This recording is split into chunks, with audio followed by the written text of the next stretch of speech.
What's going on? How's everyone doing? Shout out to everybody else who's cool with Colin. Chunky, I didn't say. Get your popcorn and your Coca-Cola and relax. Anyway, tell Colin I'm ready.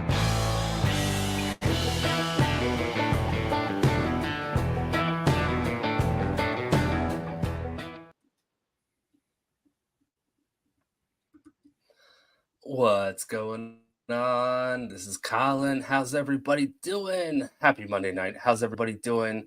Sorry we're a little bit late. We're just chit-chatting. We're having fun in the back lounge. Hope everyone's doing well. I know what you guys are all here for. It's not me. It is the judge, right? It is. Let's bring him up. Oh, wrong button. Made you solo. How? All right. I'm like, oh, all right. There we go. I had to find the right button. Judge Slaven, how are you doing tonight? Excellent, sir. Thank you for having me. Happy Monday to everybody out there, all you cooligans. All the cooligans. Thank you all for being here. We got some great core clips to watch. Judge Slaven has not seen these. So the last time he was on, I sent him the clip, and because I was worried about him being up here, but we're gonna do it a little differently tonight. He has not seen these. I have told him what they're about, but he hasn't seen them. So we're gonna have some fun reacting to some court. You up for that, Judge? Sounds great. All right. Oh, and we just got a raid from another channel. Raid. There's that just means so when you end a live stream, you can send your entire channel to somebody else's channel. Oh, well, welcome, I guess. Yeah. So if it's a friendly type of raid, welcome. If you don't have a search warrant, they don't have a problem.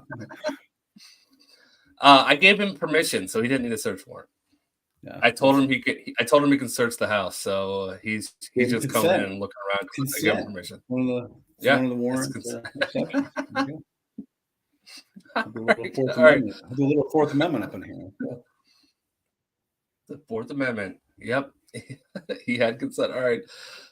This is already starting up well. Now I just got to find the right video. What am I playing? This one, I think. All right. Good afternoon, and we are.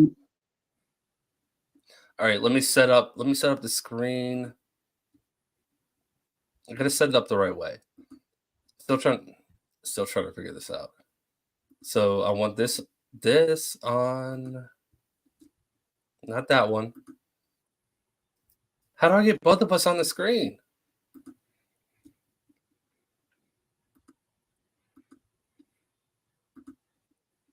Sorry, having tech problems right now.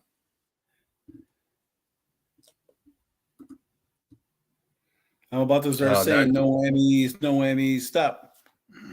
Right? Now I don't know what I just pressed. Cancel that.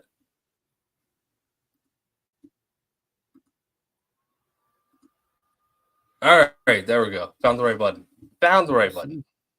All right. So this is the one I told you about.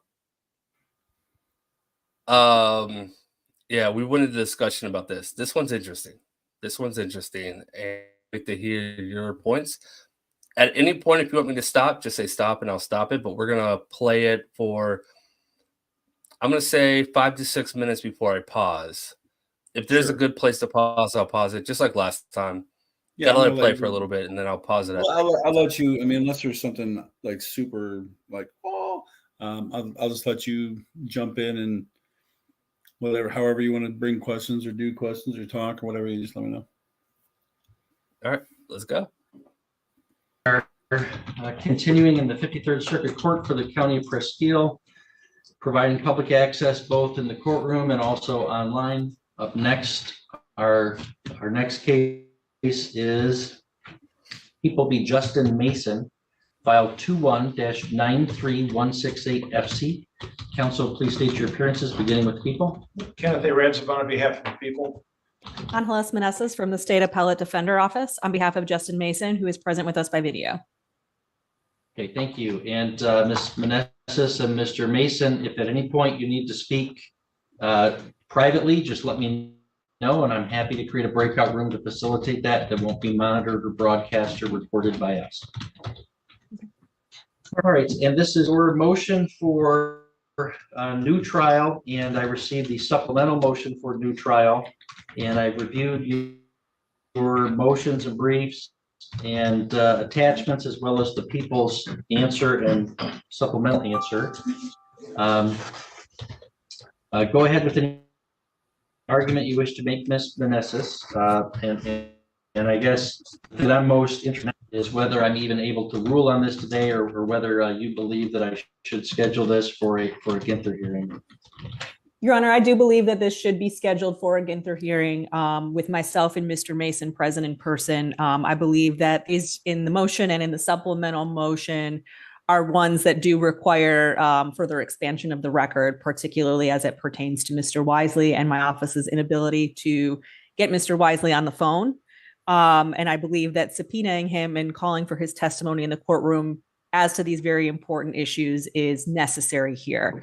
I would also like to note that I have some concerns about, I did receive the prosecutor's response that they filed last week, and the affidavit from Ms. Dean that they also filed in addition with their motion, which seems to contradict our affidavit a bit. Because Ms. Dean testified that, or put in our affidavit, that she completed the training necessary to use the breathalyzer in her capacity as CO in the Presque Isle County Jail. Yet the prosecutor's affidavit says that she was not certified at that time. And so I also do have some questions for her in terms of kind of which side of the coin we're on, and what her certifications were at the time, and, you know, the process of administering this breathalyzer to Mr. Wisely. Okay, I mean, I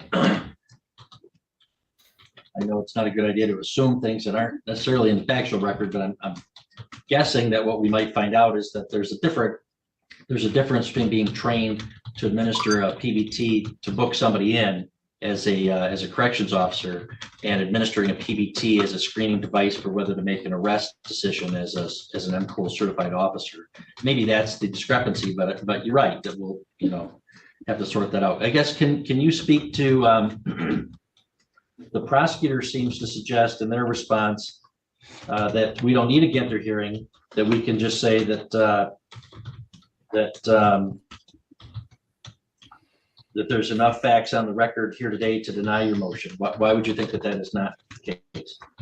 I would disagree with that, Your Honor, because as the experts report, Dr. Simpson's report says in this case, there really does exist a question of a genuine question as to Mr. Wisely's alcohol consumption, especially on the second day of trial, and what that led, and that in tandem with his, what one would call erratic behavior during this trial, is concerning. And I believe that respectfully, Your Honor, I understand that this court did find that Mr. Wisely was not intoxicated during the material parts of trial, simply after the jury left to deliberate. I do believe that Dr. Simpson's report, as well as Mr. Wisely's behavior during this trial and his instances of ineffective assistance of counsel, do warrant the question as to when he began consuming alcohol that day, and how that affected his performance at any point in trial.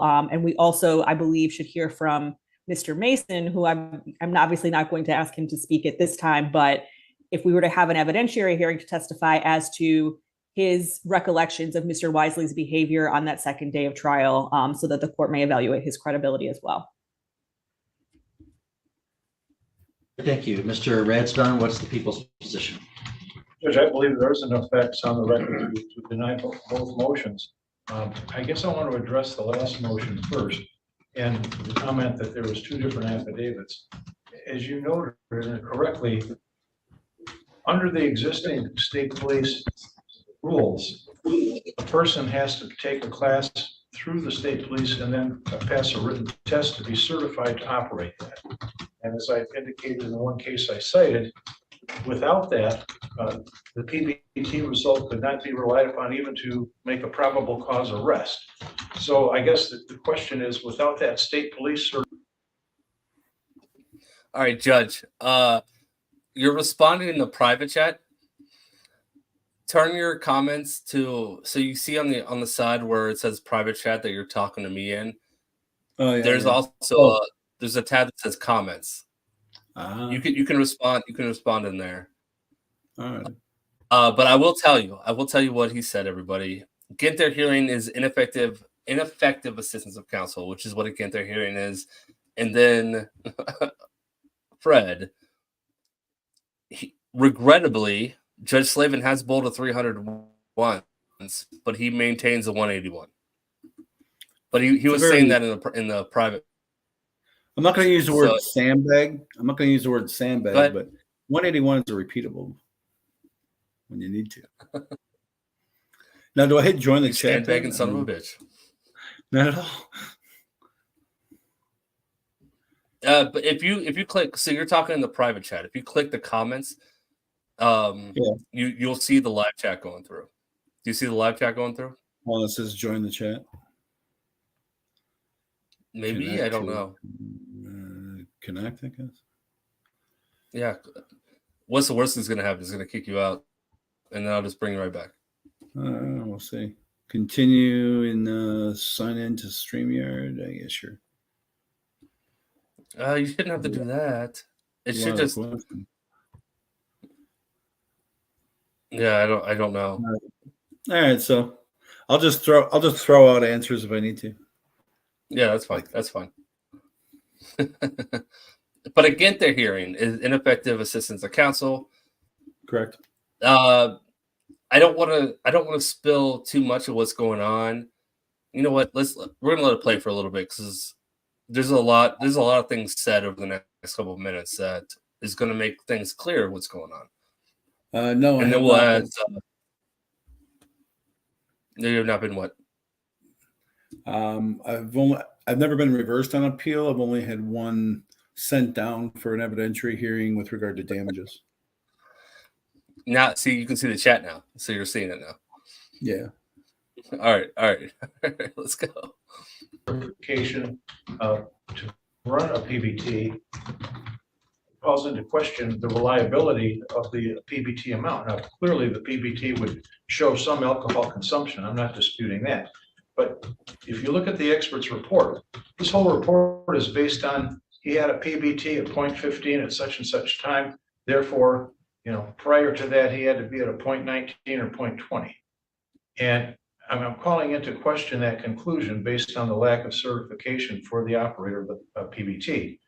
Secondly, as I indicated in my brief, this whole idea of extrapolation is problematic. And there's so many variables that have to be pinned down in order for anybody to rely on that. If we want to have an evidentiary hearing, I guess we'd get Dr. Simpson in here and I can cross-examine him on those points. But I cited from Michigan Drunk Driving Law and Practice their comments on the whole extrapolation theory. And it really points to the fact that we don't know how much he had to drink, when he had to drink it, when he started, when he stopped, the type of alcohol, what the potency was. So there's too many variables to put a lot of credit or weight on because he had a 0.15, presumably at least 4 or 5 hours after the proofs closed, he must have been drunk during the trial. And that's really the gist of their theory. And I don't think that's supported at all. Okay. Well, what about, All right, Judge. Sure. Does it matter the type of alcohol? Prosecutor just said we don't know what type of alcohol they had. We don't know what they ingested. We don't know anything about this. Does that matter? Well, I guess it matters if you have 3 glasses, 8-ounce glasses, and 3 8-ounce glasses of beer versus 3 8-ounce glasses of wine versus 3 8-ounce glasses of Ishkabaha, the water of life, according to the Gaelic lore, which is whiskey. You're going to be a little bit more drunk on the 3 8-ounce glasses of whiskey, just because it has a higher has a higher proof content. I mean, so.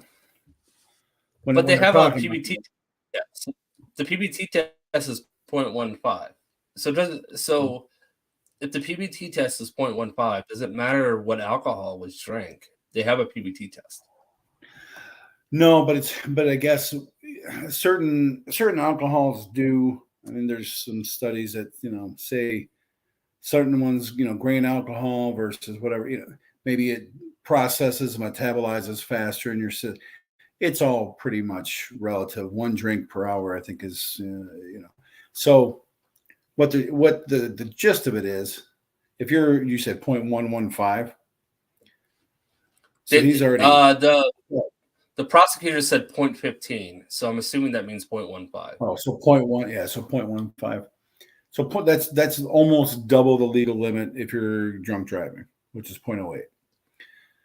If that's what you're blowing in a PBT test after the close of the trial, then you had to have been drunker before that. And if that's hours later, because during those hours, whatever you were, it's going to slowly, come on down and then get down to 0.15 and then 0.11, and then pretty soon you get back down to 0.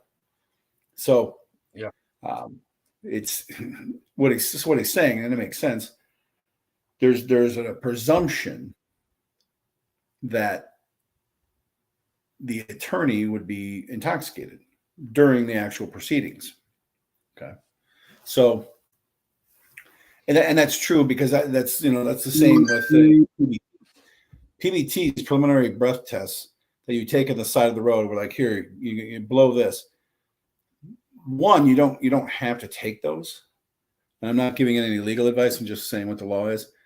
But you could subject yourself to a ticket for not doing so. You don't have to take the touch your nose, do all this stuff. Those are all voluntary. But if you do blow the PBT, it's inadmissible. It's inadmissible at trial, unless you say, I wasn't drinking at all. Because now, you're not going to blow something. You're not going to blow any measure of any designation at all, unless you had alcohol in your system with a PBT. So basically, it's a rebuttable presumption, which means I can rebut that you said, well, I didn't have anything to drink that night. Well, you wouldn't have put up numbers on a PBT test if you hadn't had something in your system. I'm not saying what exactly it is, but now I can question your credibility that basically, liar, liar, pants on fire, you were drinking something. So maybe it was Fireball. I don't know. And everybody knows that Fireball doesn't turn up on a PBT, right? Okay, no, don't quote me on that. That was a joke. Nobody go around saying that. Yeah, that is. It's cinnamon. It's cinnamon. It's cinnamon. Everyone knows that cinnamon counteracts alcohol. Again, bad joke. Sure. Nobody do that. Nobody do that. All right, let's continue. Thank you. Let's continue this. You say, well, we need to know how much he drank and when he drank. And I suppose Ms. Meneses is about to tell me, well, yeah, we want to ask him precisely those questions. So they want a hearing at which they can subpoena and compel Mr. Wisely's appearance. Do you think that that's necessary or appropriate for me to schedule it at this point for something like that, or no? Just for something like that, no, I don't believe so, Judge.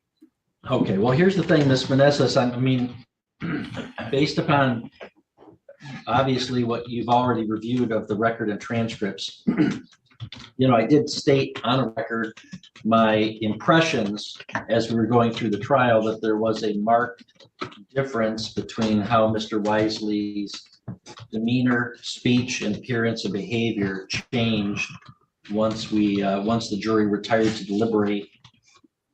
And so I did not have any concern about his whether he was impaired up until that point.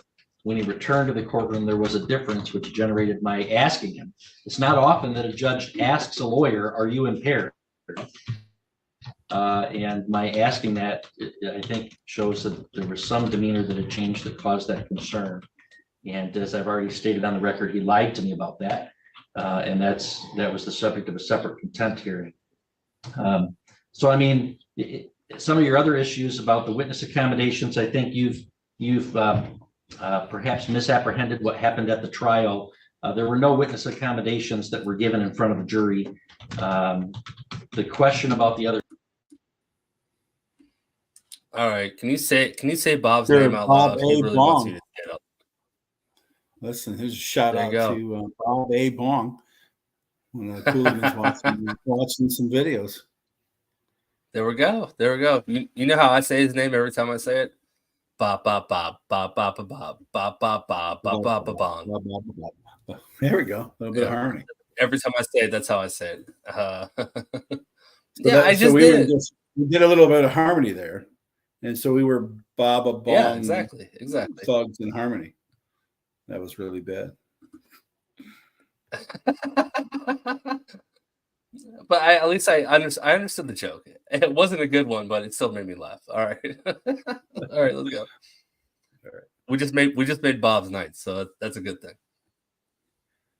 Incident may well, I mean, I thought was trial strategy, so I'm not, it certainly raised my eyebrow during the trial, but the attorney explained pretty strongly that was a specific and intentional strategy. I'm not sure what I'm supposed to do about that as a judge. I mean, I have to let a lawyer pursue strategic objectives that they see fit. So, I mean, I was leaning toward. Rewind it how far? Like, I don't know, like 30 seconds. But from what I heard was when he asked him about whether or not he's drinking, he said that was my strategy.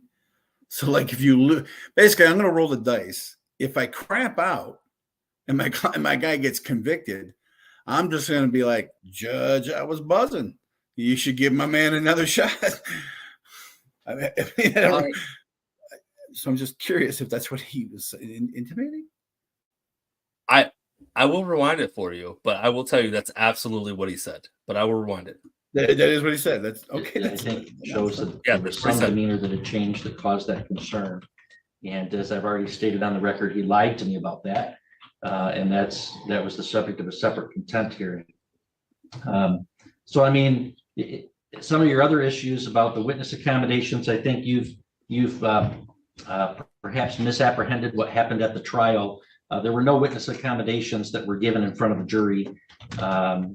The question about the other incident may well, I mean, I thought was trial strategy, so I'm not, it certainly raised my eyebrow during the trial, but the attorney explained pretty strongly that was a specific and intentional strategy. I'm not sure what I'm supposed to do about that as a judge. I mean, I have to let a lawyer pursue strategic objectives that they see fit.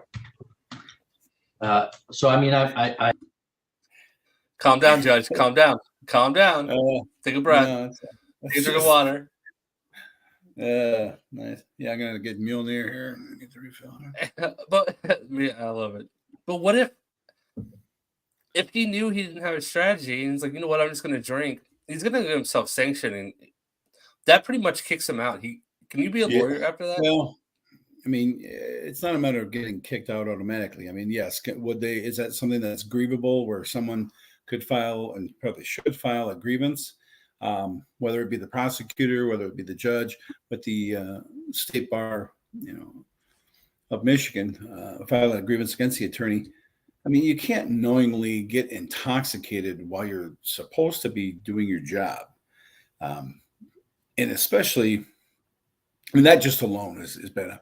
The thing is, you have a right to an attorney. You have the right to an attorney if you cannot afford one will be appointed to you by the court at public expense. But that doesn't mean just any like Cracker Jack box attorney. Like, hey, where'd you get your bar card? Well, the Cracker Jack box. I mean, you have to be fit to practice, and you need to do and act like an ordinary attorney would in a representation of somebody.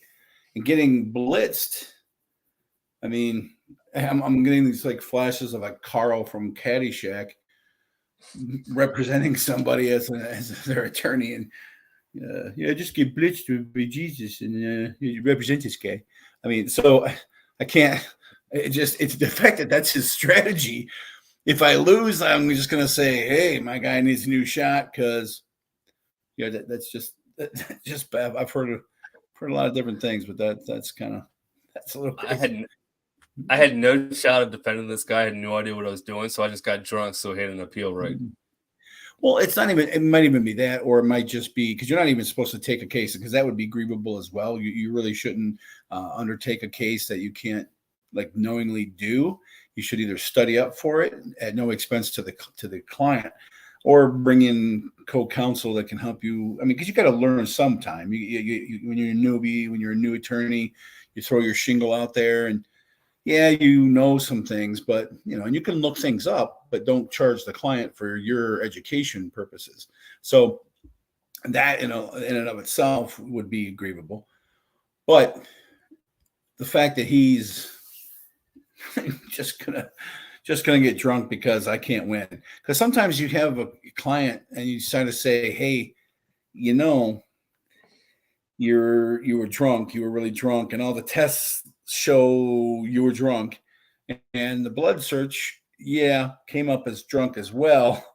So I'm just thinking, we might want to talk about a plea agreement here, because Right. I don't know. You're putting me on Chopped, and what's in the basket? Yeah. Oh wait, nothing.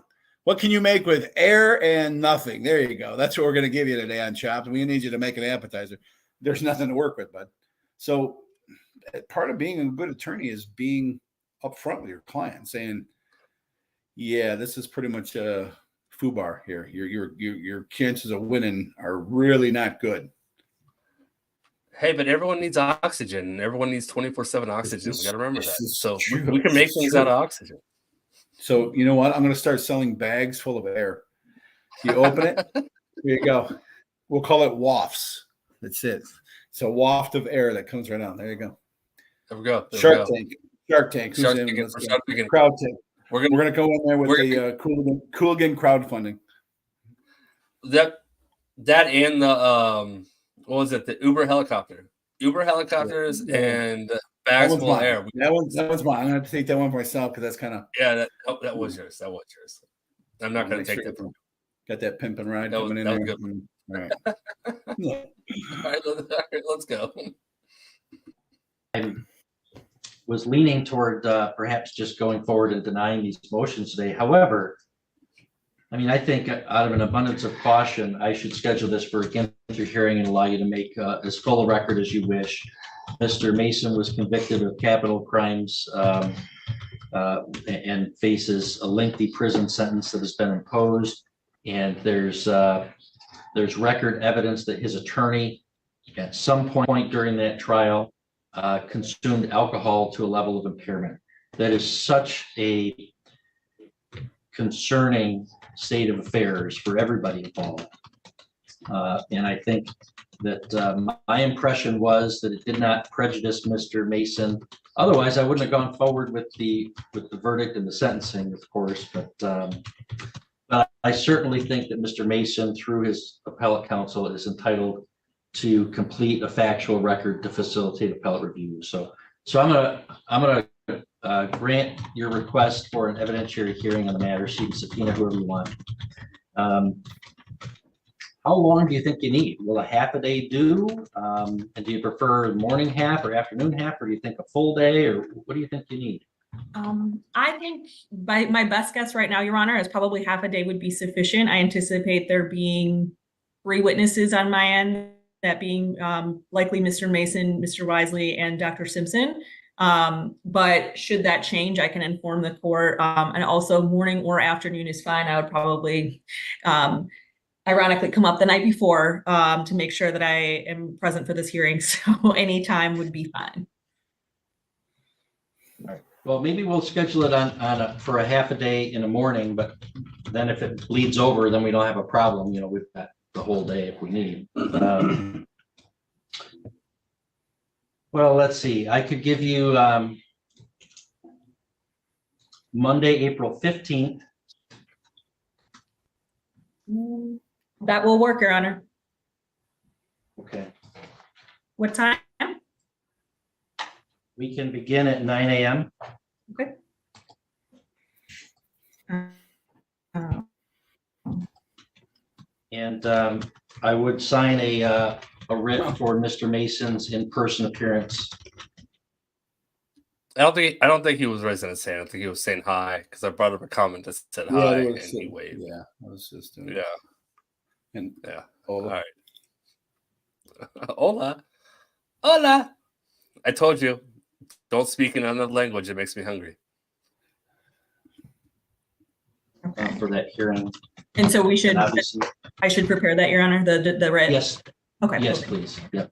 Yeah, but I'm just saying, yeah, I have no problem with having it in person for that. And then, do you require or request any kind of witness list, Mr. Radsbon, or just she says she's anticipating those 3 witnesses? That's good enough for you? No, I think a brief witness list would be appreciated, because I may well have to bring in somebody from the state. Who's finally. Could I maybe ask you to file a witness list within 14 days, Ms. Meneses? Within 14 days of today? Yes. Yes. And actually, I would add, I did forget one potential witness, Ms. Dean, the CO that administered the breathalyzer. So that would actually be 4 witnesses, but I think that's still about half a day. All right, so what we'll do is I'll ask you to submit a witness and exhibit list within 14 days of today. And I'll give the prosecutor 7 days after receipt to file a witness and exhibit list. All right, sounds good. I will do that, Your Honor. Anything further for today's purposes? No, just this is more for my client's benefit, but Mr. Mason, I will set up a meeting with you after this hearing to talk about the hearing. Appreciate it. That's all. Mr. Radsbon, anything further from the people? No, nothing further. Okay, we'll see you April 15th at 9 a.m. then. Okay, see you there. Thank you, Your Honor. All right. Do you have any final statements before I start going through these questions? No, I mean, this is at the Ginther hearing. I don't know if it goes on to show the Ginther hearing, but basically, if you have, there's 3 different types of ineffective assistance of counsel. One is basically at trial, like your trial, you sucked at trial. I put you in the game, you're my guy, you were horrible. 2 is appellate counsel effectiveness. And the 3rd is plea counsel ineffectiveness. So here, this would be trial ineffectiveness. So what the guy is going to have to show is, 1, the defendant must show that counsel, their performance was deficient. I think that's what the judge was alluding to. He's like, well, I mean, yeah, I know he seemed a little lit up, but everything was going the way it kind of should go. And that deficient performance, the second element that you got to show, resulted in some type of prejudice to the defendant. Now, what does that prejudice mean? Basically, that if it wasn't for him dropping the ball, if it wasn't for him being ineffective, if he had been effective, if he had done that, then I probably would have won. Winner, winner, chicken dinner. I'm going home. See you later. Going to have a beer. So it sounds like to me that the judge was pretty convinced that there really wasn't any ineffectiveness that actually prejudiced the defendant. So I think that's why he was inclined to just not overturn it. But I like his and agree with his, saying, hey, let's make a record, because if anybody wants to, and that's the whole point. You make the record because you want someone putting eyes on it. You want someone putting eyes on what your decision is. You want someone putting eyes on what information you brought in, who testified, and then whether or not your decision is the correct one. And that's why it's appealable.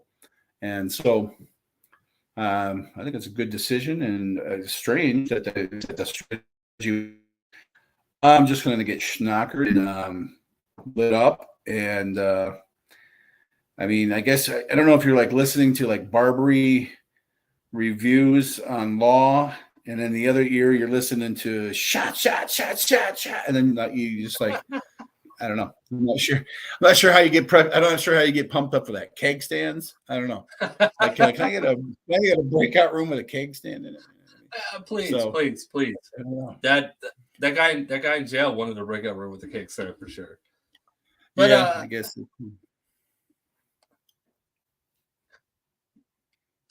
I had about 1,000 questions for you as you were talking, but I was Okay. listening. Now my mind's blank. How many So shots do you have? Okay. none tonight. So, but can the judge say so, or not? Maybe not the judge, but the appellate court. Can they say, or when I say they, I don't know who I'm talking about. Let's be fair. Okay. I'm saying they as Sure. it's a pronoun game, but Sure. if the evidence was very poorly in that guy's favor, the defendant, and the attorney was drunk, can they just deny everything? Say, you know what, Yeah. your attorney was drunk, but the evidence is very heavily against you, so we're not even going Yeah. to pull Well, this back up. exactly. Is that And possible? that's the whole point. That's the rub, is you have to show that the actions of the attorney, their representation of you, fell below the ordinary standard of a reasonably prudent attorney doing this kind of case. So it's what we call it a trial within a trial. You have to basically prove that, well, if he had done it right, I would have won. So you're going to have to show that you would have won. You're going to need an expert witness. You're going to need someone to come in who's an attorney to lay a foundation for what that standard of care is. That standard is that benchmark, that bar, that what you must live up to. And you'll need an expert witness to come in and lay that foundation for that. Then you'll say, okay, did you watch the trial? So in cases like mine or this one where things are recorded and live streamed and all that, where you could easily watch it, you could then go and basically play armchair quarterback. You could be like, well, if they had done this, things would have turned out. But that's literally what one of these Ginther hearings is. And then so if you get denied on your Ginther hearing and you make a record, then you can take it to the appellate court. Now, the appellate court is just going to hold that standard up. They're going to look. They're going to say, is the defendant showing that counsel's performance was deficient? It didn't meet that level, that benchmark of an ordinary prudent attorney. And did that deficiency in performance result in a prejudice? And that prejudice is, I'm going to get some jail time here. I lost. I would have won. This is the same in a divorce case. This is the same thing in a civil case, because you can sue civilly for negligence. When you're an attorney, I've actually, back when I was practicing, had a couple of cases for basically attorney negligence, malpractice. It's no different than when you sue a doctor for malpractice. Basically, you bring another doctor in and say, doctor, would you have performed this procedure given the situation as it was presented? Absolutely not. What he did, he should have done this, this, and this, X, Y, and Z. He didn't do X, Y, and Z. Because of that, because there's duty, breach of duty, causation, which is going to be actual causation or but-for causation, and then a second type of causation, which is proximate causation, which means it's foreseeable. If you do this thing wrong, this is going to happen, and that harm happened. So it's just instead of it being your leg fell off and got gangrene, I lost money, or I didn't get my kids in custody, or I got to go to jail because I got here it is, I got the guilty and I shouldn't have got the guilty. So it's basically all it is. It's a negligence thing. It's just a different twist on it, because here it's more of a constitutional level thing. If you have the right to an attorney, that doesn't mean a crappy attorney. That means one that's effective. So if you're getting ineffective assistance of counsel, then you're not getting your constitutional, basically, you're not getting your ticket punched constitutionally. You weren't getting what you were supposed to. So I don't know if that answers your question for you, but. No, you answered the question in the first 30 seconds. You just love to talk, so you went on for about 20 minutes. I did. I snuck that in. I snuck that in. You did. I love it. That's why we all love you. You have your sandwich speech the other day. I don't comment on this. Don't comment on this, because this case isn't closed. But you had a great sandwich speech the other day where you made an analogy of, I ordered a sandwich but didn't get a sandwich, and then you charged me for a sandwich. Again, don't comment. but it was a great speech, and I played that, and we all loved it. All right, I need to go through some of these super chats real quick. Sure. Apparently, I'm way behind. Fozzie, 20 gifted subs. Thank you so much. Kathy, 5 gifted subs. You guys are both awesome. I just want you both to know Fozzie and Fred, same person. Fozzie and Kathy, thank you so much for the gifted memberships. Fred, we don't see your face on screen. Just show us. Just show us. All right, that was okay. This is going back to the start of the stream, just so you know. Sure. Nancy, thank you so much for the gifted sub. I'm a bowler. We already talked about the bowler. Thank you, Fred, for the super chat. Nancy with another gifted sub. Trish with a gifted sub. You guys are all awesome. You guys are all awesome. So you know, you guys are all awesome. Just Slaven's okay, but you guys are all awesome. Michelle, hey, Coolins, happy Monday. Thank you for being a member for a month. Dr. Steph, $50 super sticker. Thank you so much. I brought this up when you sent it. Thank you so much. That is very generous. I very much appreciate it. You're awesome. I'm saying awesome way too much. All right. Hey, Judge. I don't know if you can respond to this. Can you see it on screen? Yeah, I'm watching.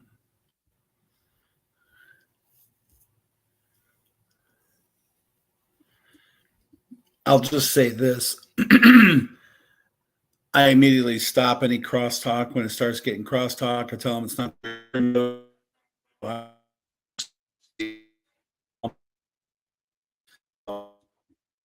You gotta make sure you keep the decorum in your courtroom.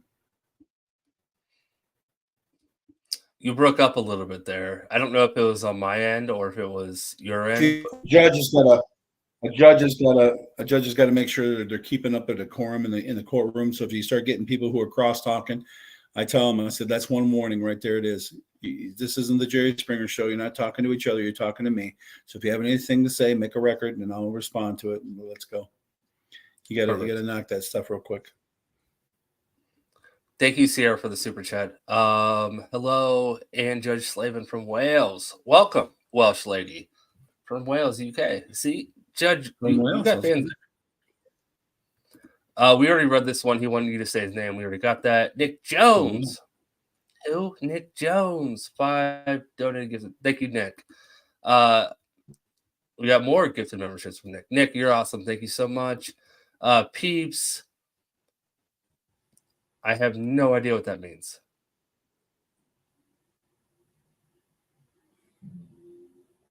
Any idea, Judge? I have no idea.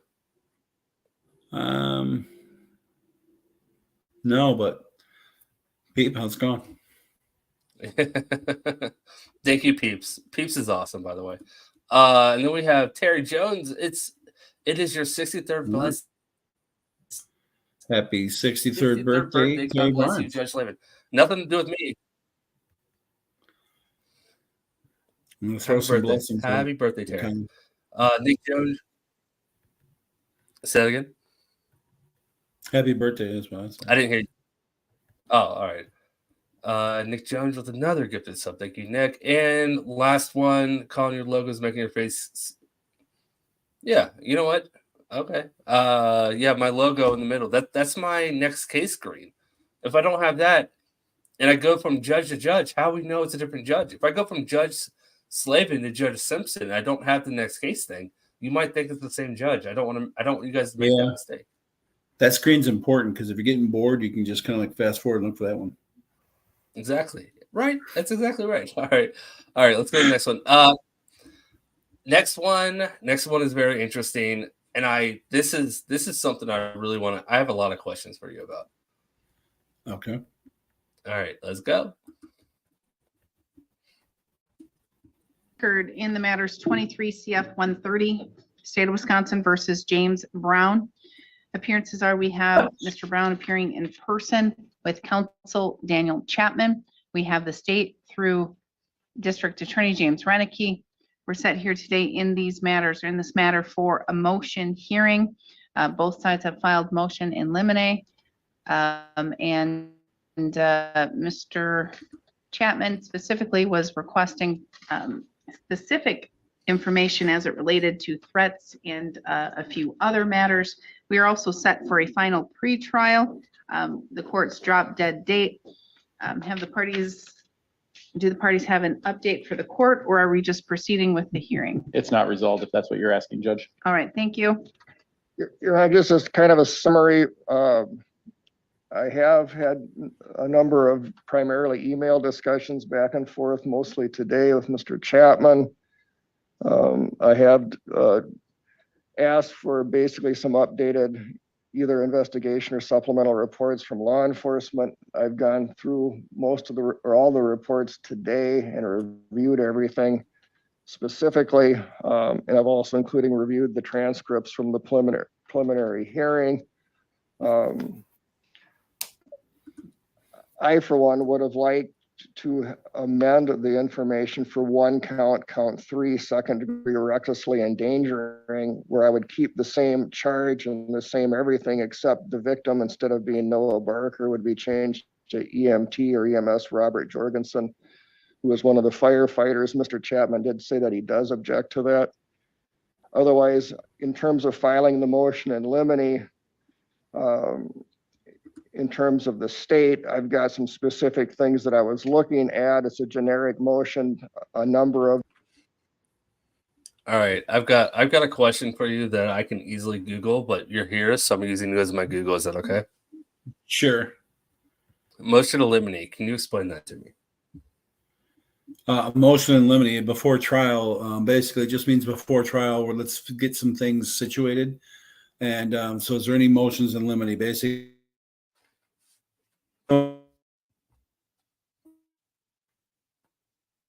on it, so the right along, it's especially useful in bench trials. There's really not a need to have motions in limine before the hearing or before the trial, because the judge is right there and can just rule on things as you go. It's basically, if you're going to have a jury, you definitely kind of want to do it, because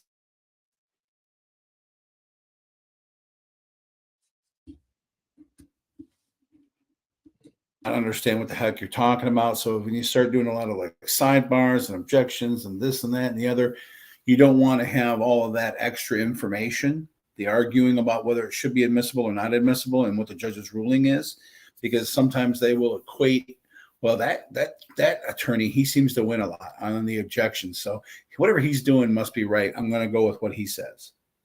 Like literally that. I mean, and I'm not saying that that's not a good way to think. I mean, if you're fishing and you're not catching anything, you're looking over and the guy next to you is using, a 3-prong, a treble hook with some oatmeal and bringing in fish every other minute, then maybe you start thinking, maybe I should get some of that oatmeal. I mean, maybe I'm doing this wrong. I don't know. So it's a useful thing to do, but it's legally, it's not really what you're supposed to do when you're sitting in a jury. So motions in limine just take care of everything ahead, so you don't have to have.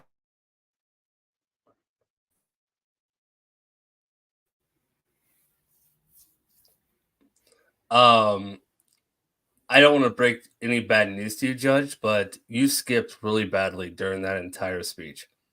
Sure. Basically this motion in limine, anything that you would normally bring up during trial, like, hey, that's not admissible, this is admissible, you can go ahead and do all that stuff before the trial. It's very useful in jury situations so that you don't have to do the stop and go traffic. You can just kind of keep going and you already know what's admissible and what's not. Perfect. All right. Thank you. We missed all your analogies, though. I'm just going to be frank with you. Yeah, we missed all your analogies. I don't know who Frank is, but I'm being frank with you. But so Sure. all your analogies were missed. But yeah, that was the definition. Okay, so thank you. All right, let's keep going. Iced tea, by the way. Paragraphs or Iced tea. Oh, are they asking what's in your Stein or your Mjolnir?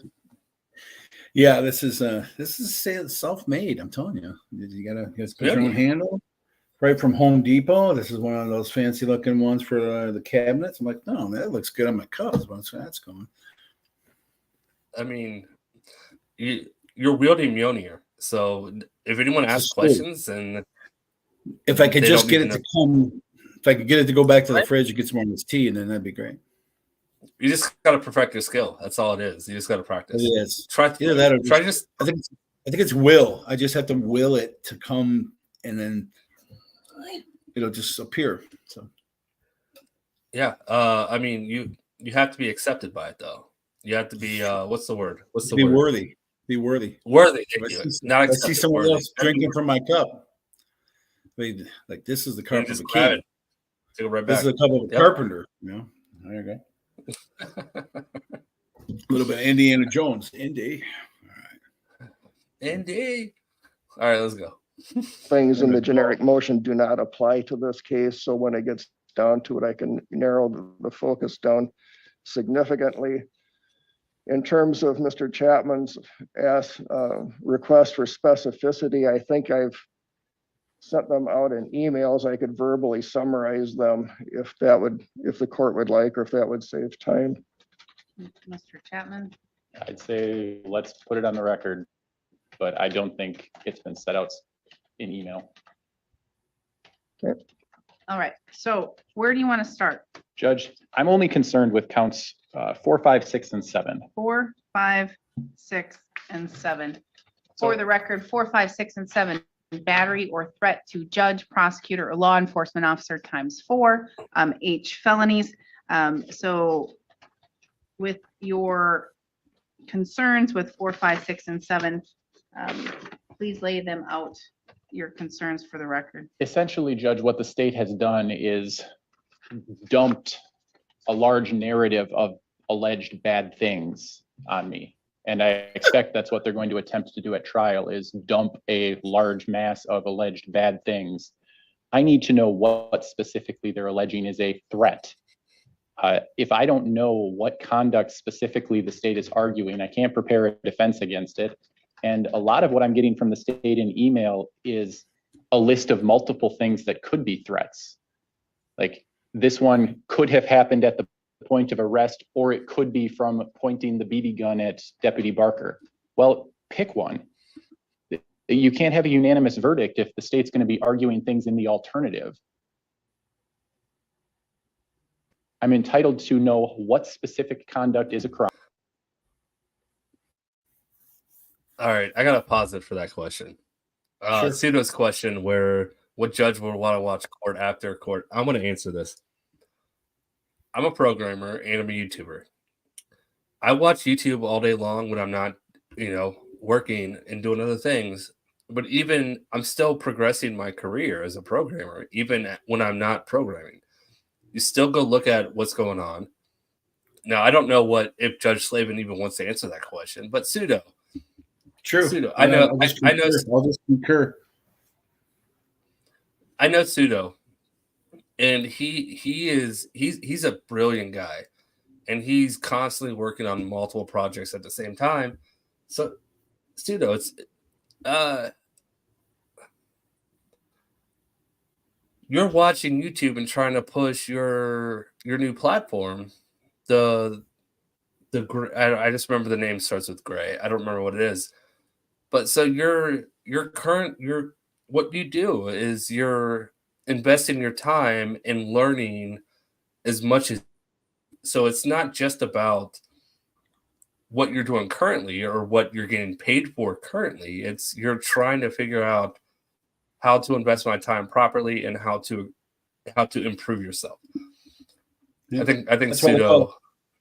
That's why they call it the practice of law, because you're constantly practicing, because practice makes perfect. So if I can see somebody else do something, if I can see somebody else make a ruling and go, oh, you know what? Okay, that's a different twist. All right. And it just helps you be prepared.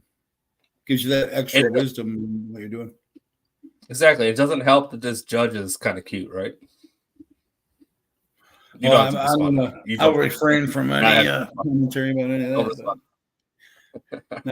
My wife is the best looking woman.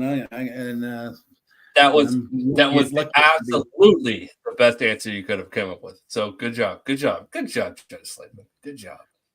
All right, you know what? Let's just go. And to defend against it. And that's not a difficult question. It should be a bullet point on the state's opening statement. So I don't know why we're arguing about it. Okay, Mr. Renicky? Thank you, Your Honor. Well, to some extent, that sounds fine, and I understand that as an argument. However, in this particular case, there were two essential locations of the crime.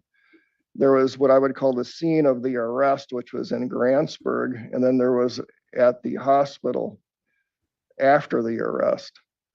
And so specifically in count 4, the threat to law enforcement officer, as it relates to Deputy Noah Barker, first of all, we believe that a threat can be both physical and verbal, or implicit or explicit.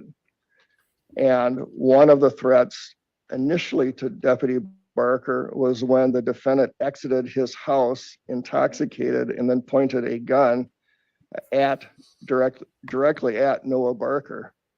It turns out later it was determined that the gun was a BB gun, but law enforcement didn't know that at the time.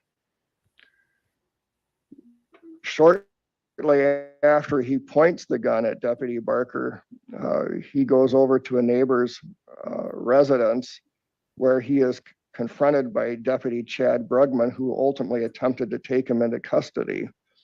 Noah Barker was standing nearby and was assisting Deputy Barker along with Siren Police Officer Brady Mangan.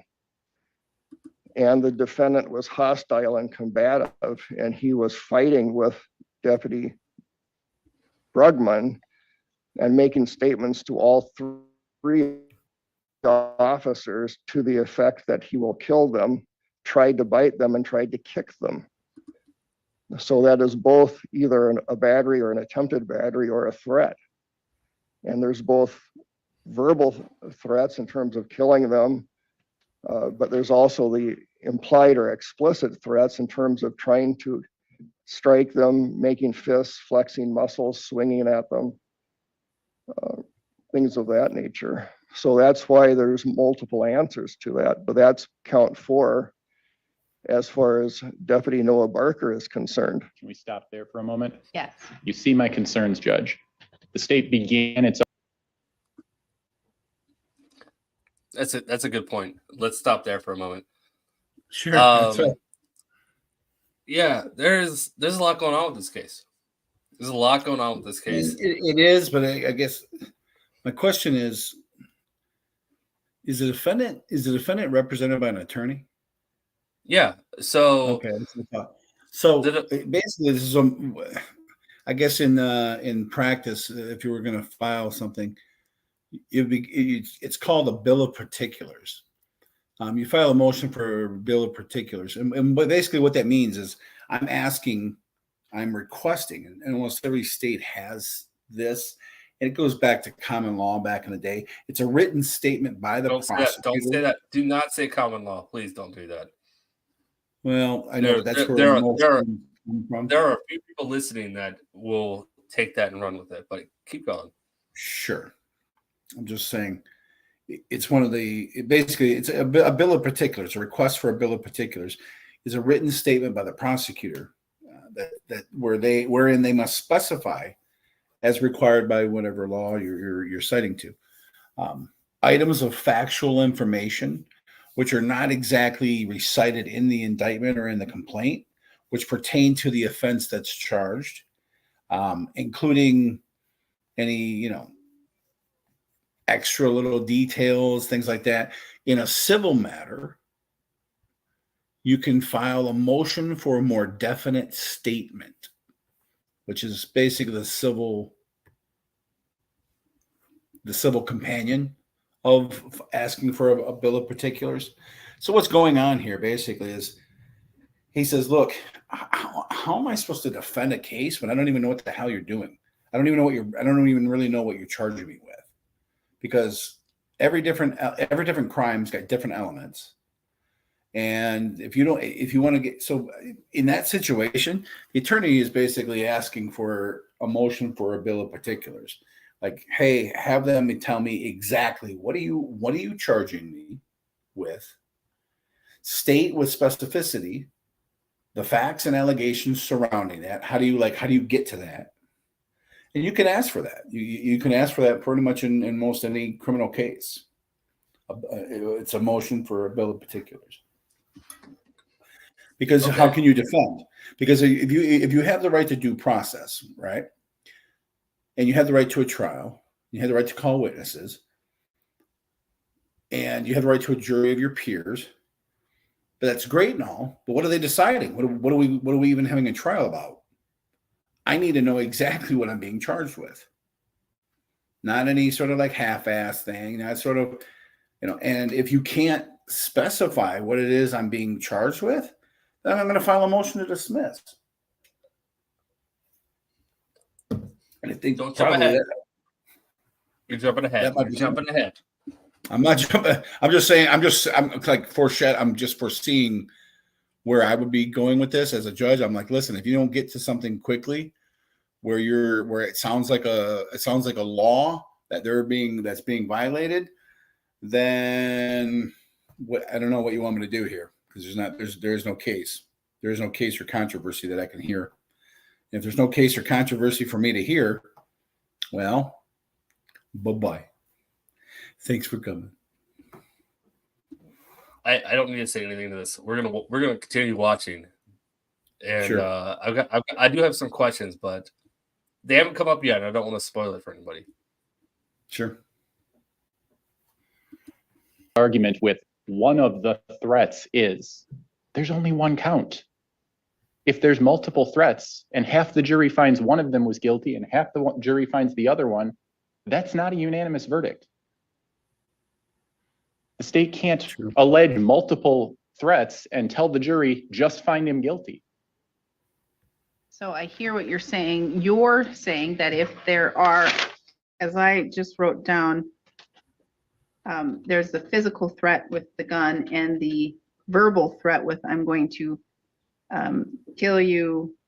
Those are different incidents. Two different incidents. So you're saying Different that within defenses. count one, it would either need to be limited to one threat for the jury to decide, or have multiple different counts for each of the threats that the state believes to have occurred. If the state wanted to go that route, it's a little late, but essentially, Judge, I'm not even saying the state can't talk about the whole incident. I'm just saying, if you're saying he threatened Deputy Barker by pointing a BB gun at him, make that argument. If you're saying he threatened Deputy Barker when he's standing around somewhere in the range of when the defendant is saying things like, I'm going to kill you, and wants to say that was aimed at Deputy Barker, go ahead and make that argument. But the state is not allowed to argue in the alternative to the jury. That's true. I don't necessarily know if I hear an alternative. I hear he was pointing a BB gun and saying he wanted to kill the officer. At different times, in different locations. So at different times in different locations, that would mean separate, distinct threats or Yes. allegations of threats. And if the state's going to try to argue that there are multiple, which as it says, one of the threats was this and one of the threats is this, I'm entitled to know what I'm arguing to the jury. So what you're essentially saying, because I'm seeing that there are, well, weren't there multiple for Deputy Barker? No, There weren't. So what you are saying is you need the specificity with regards to threat to law enforcement officer, Deputy Barker, allegation of pointing the BB gun. or allegation of saying, I'm going to kill you on the porch, Or which both. I honestly think is a much more plausible crime, but Or I'm- both. you can't. One, the yeah, physical act. If to the state the wanted threat. to amend, if the state wanted to amend the charge to add a second count and got the court's permission, I would object to that at this point, but that would at least the problem of a unanimous jury issue. That's what I'm hearing is he needs more counts if you're going to have more claims. Your Honor, I don't believe that is what the law is. It's a little bit like getting in a fight with somebody and being punched multiple times and saying, okay, I need a separate count for a left hand and a right hand. Not true. No, he's saying two different No, times. that's the same. even though it was the incident same arising out of night, same two different transaction times. occurrence. Wow, moron! What the? Are you kidding me? It's like All right, say that again. I stopped the video. What were you saying? he basically he's saying.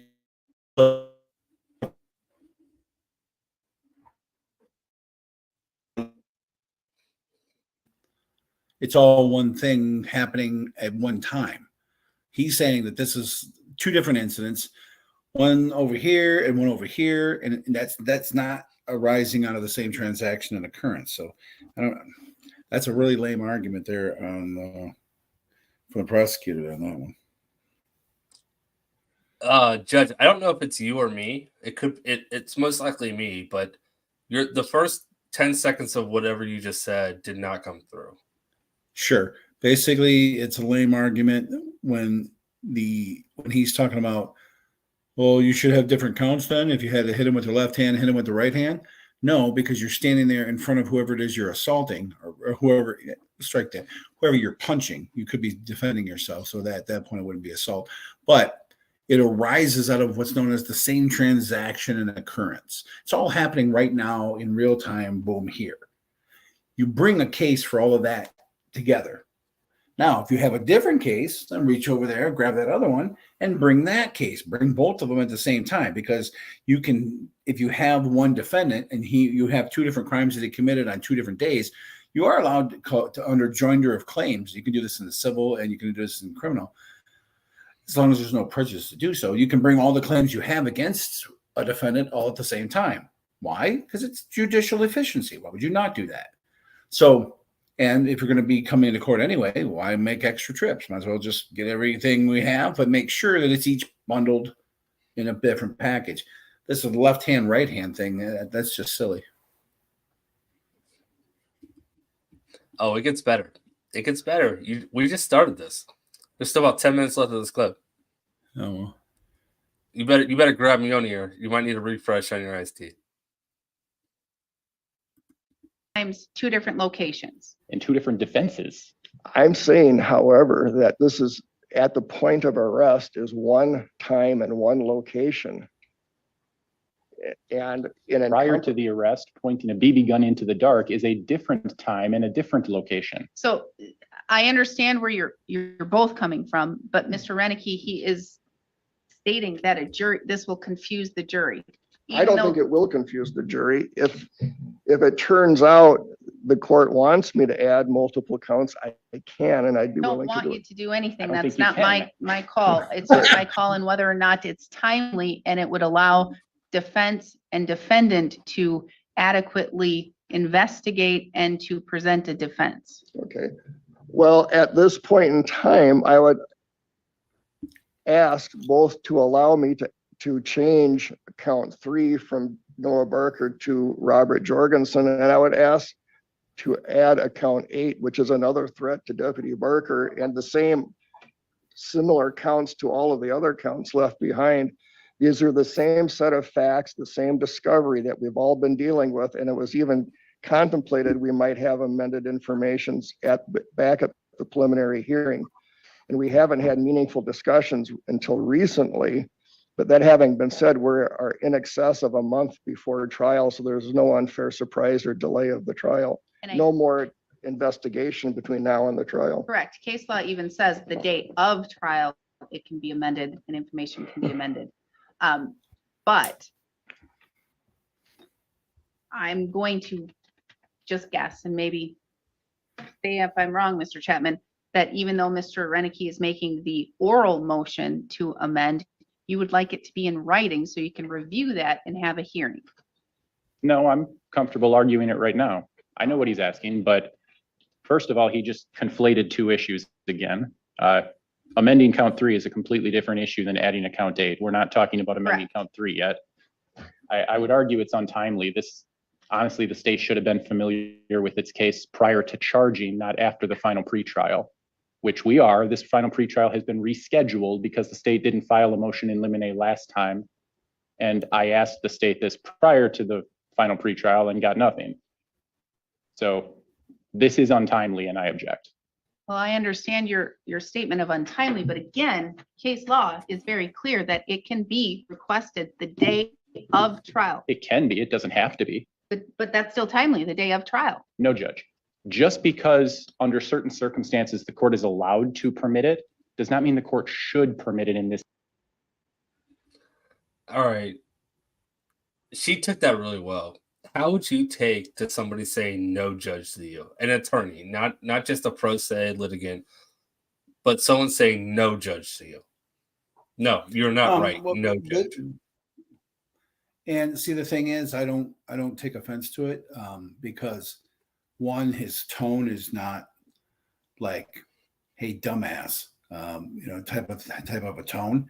He's merely explaining that it's their position that, yeah, you could, but you shouldn't, because basically you should give me and my client as much time as possible to prepare. And if you're going to bring extra claims, then you should give us as much time in advance to do so. I mean, you can, matter of fact, you can even at trial. I mean, they are correct. So when you get done with the close of trial, like if you're a defense attorney, you're going to move for dismissal, because basically they didn't reach any of their elements. They didn't show their burden of proof. Most of the time you get denied. That's but at the same time, you can ask for extra counts to be added right then, because the proofs indicated the same on the record. Doesn't happen a lot, but it can. A lot of times where it might happen is in a preliminary examination, which is a probable cause determination in felony situations of what felonies or what crimes have been committed, what probable causes are that a crime was committed, and two, was there probable cause that the defendant is the one who committed the crimes. So they have an idea of the crimes that they had already committed, that they had charged them with.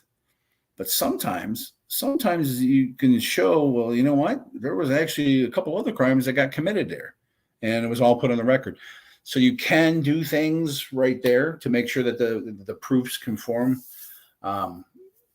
But him saying, "No, Judge," it's I kind of put it in the same sort of category as if you're having a discussion over a couple of pints of cider, and you're talking to your buddy, and he's like, "Dude, LeBron's the bomb, and he's the GOAT."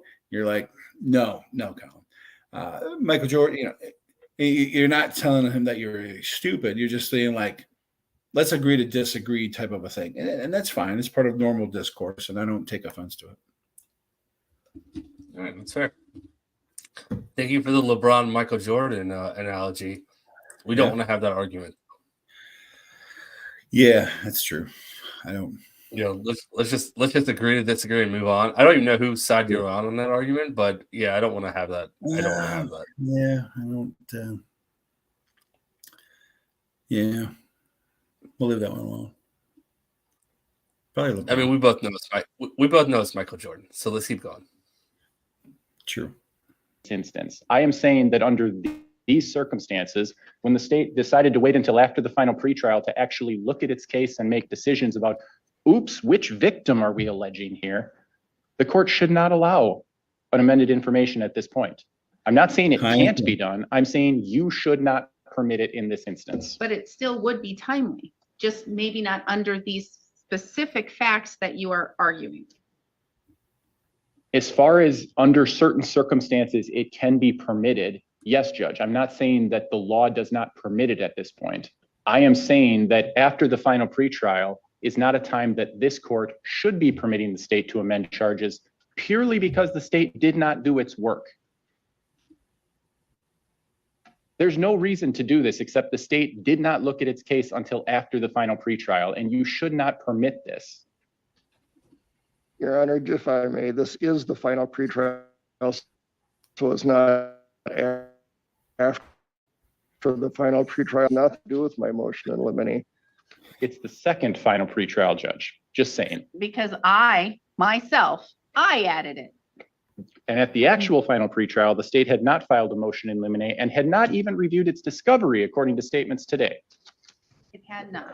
It's not quite what I said, but that having been said, even the court at the last hearing said the state would most likely file its motion in limine before this hearing, which I did. I'm not arguing about your motion in limine. I'm arguing about your change to the charges. Here's the deal. And I am looking at my scheduling order, which is very clear. And it was, and I don't want you guys, this is hearing that it's not being very productive. It's being a pissing match between the state and the defense. And I understand that there are issues between both. However, No, it's just going back. I've heard the word shit used, the word hell used. I've heard the word ass used. I don't think I've ever heard another judge say pissing or pissing contest. That's or pissing match. Rather. Well, I mean, you know the saying, don't get into a pissing contest with someone that you don't want to get into a pissing contest with. And let's just not get into a pissing. Yeah, I've always heard contest. don't And get the don't get into a pissing contest with an electric fence. But all right, maybe that's something different. It's don't whiz on an electric fence, but I know what you're saying. That's true.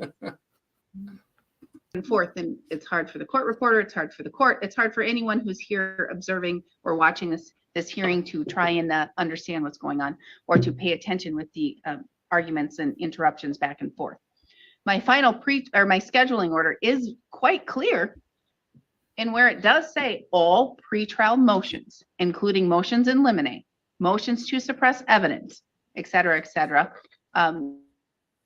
Miranda Goodchild motions, and motions to exclude or limit expert testimony under the Daubert standard must be in bold and underlined, filed and heard prior to the final pretrial conference. That would be the yardstick. Unless the court states a different date on the record or a good cause is shown. So, well, I could have at that time, if you objected to, not allowed any of this to occur because that was the final pretrial. The court on its own gave a different date. Wait, you're talking about my motion was untimely? No, I'm talking that you could have objected to. Your motion wasn't untimely. No, objecting to the state amending the charges? No, his motion in limine. I'm not objecting to his motion in limine. We haven't even gotten there yet. Exactly, but I'm saying at the final pretrial. So now we are here today, but it says it must be filed and heard prior to the final pretrial conference. So The state's motion to amend charges is what we're talking about, which was filed today. there is a motion to amend charges because I didn't see that. Amended information that was filed. Guess it's not even an emotion. Oh, It's that doesn't come to my attention until I approve it. yeah, well, the state's moving to amend charges orally today. But I don't have a written motion. No, you don't. You want to deny it? That's what I'm asking. Why don't I have a written motion?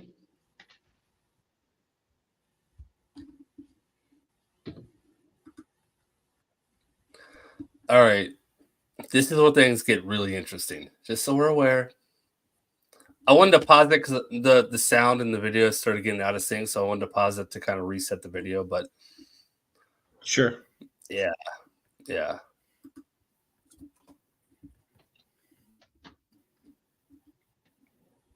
Mr. Renicky. Well, as the court's pointed out, this has become rather unproductive. It's getting into a back and forth. Loudest or the last. I think it's proper for me to make this motion.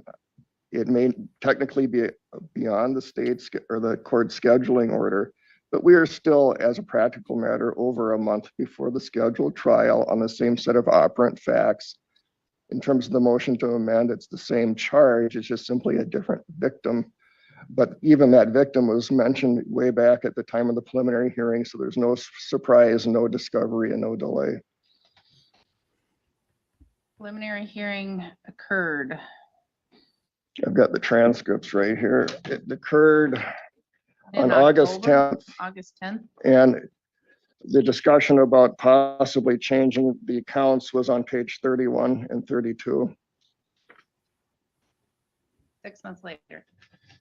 Yes, Not to mention that discussion he's talking about is pre-arraignment, which is normally when the state does amend charges and they don't need leave of the court. Oh, that is correct, but sometimes they, But they didn't, and now here, we're getting an oral motion. And if we're going on to count 3, I would note simply changing the victim is a massive change. you know, what I could do actually is move to dismiss without prejudice and then refile everything. Feel free. And if that's what everybody would like, then I, All right. What are you clapping about? The I would just say, prosecutor or the before he finishes his statement, I would say, motion granted. Case dismissed. Yeah. Oh, don't spoil it. I feel like you already know where this is going. Don't spoil it. No, you know where this is going because I told you. I'm just saying that's what I would. Just saying that's what I would do. Because as soon as he hit me like that right there, Yes, I will do that. yeah. But he's changing victims on a charge. You can't just do that, can you? Can you just change a victim on a charge that's already been charged? No, I mean you can file an amended complaint. I've had people where I've told them, listen, I'm either going to dismiss it or you can file an amended complaint and fix it. I mean, if it's a Scribner's error, that's one thing. But if you're actually changing the charges or bringing the charges, dismiss the ones that are there, bring the ones that are right. And so what he's saying is, look, this whole thing looks like it went sideways and got FUBAR and they don't know what's going on. So what if I just dismiss everything and then I'll just refile? Okay. And the defense attorney's like, have at it, man. Have at thee. I mean, so yeah, go. Yeah. Yep. That's why if I was the judge, I would have been like, boom. I'm ready for trial. Sorry. I'm sorry. I played it before you started talking. If you were the judge, you would have just said like, all right, done. Let's get out of here. Yeah, I would have said what he said, granted. There you go. Let's go. Let's go. Well, I'm just trying to hammer out a defense. Okay. Let's do this. To clean up of some of these things, the state will ask. Wait, why don't you talk to victims first? Far from it. Because I know the victims, in both having talked to the victims would like Mr. Jorgensen added, which is my count 3, which is what I'm attempting to do. And it's possible that they would like me to add Officer Brady Mangan since he was one of the subjects of the threats. And so at this point, I would move to dismiss without prejudice refile.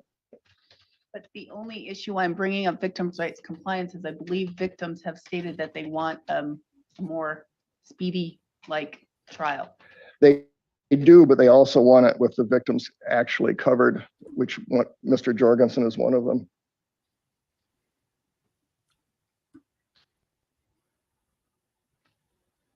He's asking to motion to dismiss, and you say that's fine. It's over my objection, but I know he can do it. He can do it, so it's granted. Dismissed. Without prejudice. Without prejudice. All right, thank you. Get her done. So that means the trial is off. Get her done. Get her done. All right, I got a question. Okay, so that's it. That's it of that clip. I got a question. So if that defendant was under any type of bond conditions, so he paid bond, he's out, waiting for trial. Case if all that was dropped, bond conditions go bye-bye. All right, so they would, when they refile, they'd have to. All right, yeah, that was my question. So he's essentially free. He's free until they refile. So, which could be a couple weeks, could be a couple months, whenever the state gets around to refiling it, right? Could be tomorrow. Could be later that day. Who knows? I mean, depends on how gun ho they are about getting into it. There was a couple of different questions that I saw. Somebody asked, I think it was Sierra Mark, what are witness accommodations? Everybody, according to the Americans with Disabilities Act, if there's any kind of accommodations that need to be made, whether it's making the witness stand wheelchair accessible, giving hearing, like I have these headphones that are amazingly good, really helps to hear. So any kind of witness accommodations. It also could be like being able to sign in by Zoom if you're out of state instead of having to come in. I can also give that kind of accommodation. Lucas, why doesn't New York live stream more of their cases? I don't know. I guess you could probably write a letter to the New York State Bar, and maybe because they have so many cases on Law and Order that they're kind of already outranking everybody else showing the cases. Now, Michigan is on the forefront. Our Supreme Court has really made an effort to. The pandemic really showed that, for example, in landlord-tenant cases, you're not paying your rent, so your landlord takes you to court. There was a lot of defaults where people just don't show up and then they end up getting kicked out. Having the ability to zoom in made it a lot easier for people to get to court and at least like have their case heard and have themselves, have their a chance to say something about what's going on. So they made a move to say in the court rules now, there's a presumption that setting a case up for Zoom is the best way to do it, unless there's something that specifically, like I can set it for in person, but like if you're going to have a stack of documents as evidence, I can't have people going, look, here's this. I'm not going to have people holding documents up to the screen. Let's everybody just come to the courtroom and let's share documents and pass them amongst each other and do that the normal way. But if it can be done by Zoom, absolutely, there's the presumption for that. As far as Colin's reach around the world with his popularity, and I'm just along for the ride. From Wales, I think that's cool. I think it's awesome that the community of people who can watch and just discuss,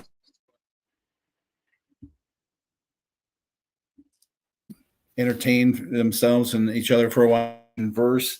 I think when the community is bigger than just your backyard and your next door neighbor, that's cool. And so as far as me knowing all, I'm going to disagree on that one. Aiden, yes, sometimes it is hard to basically bite my own tongue and just remember, treat everybody fairly.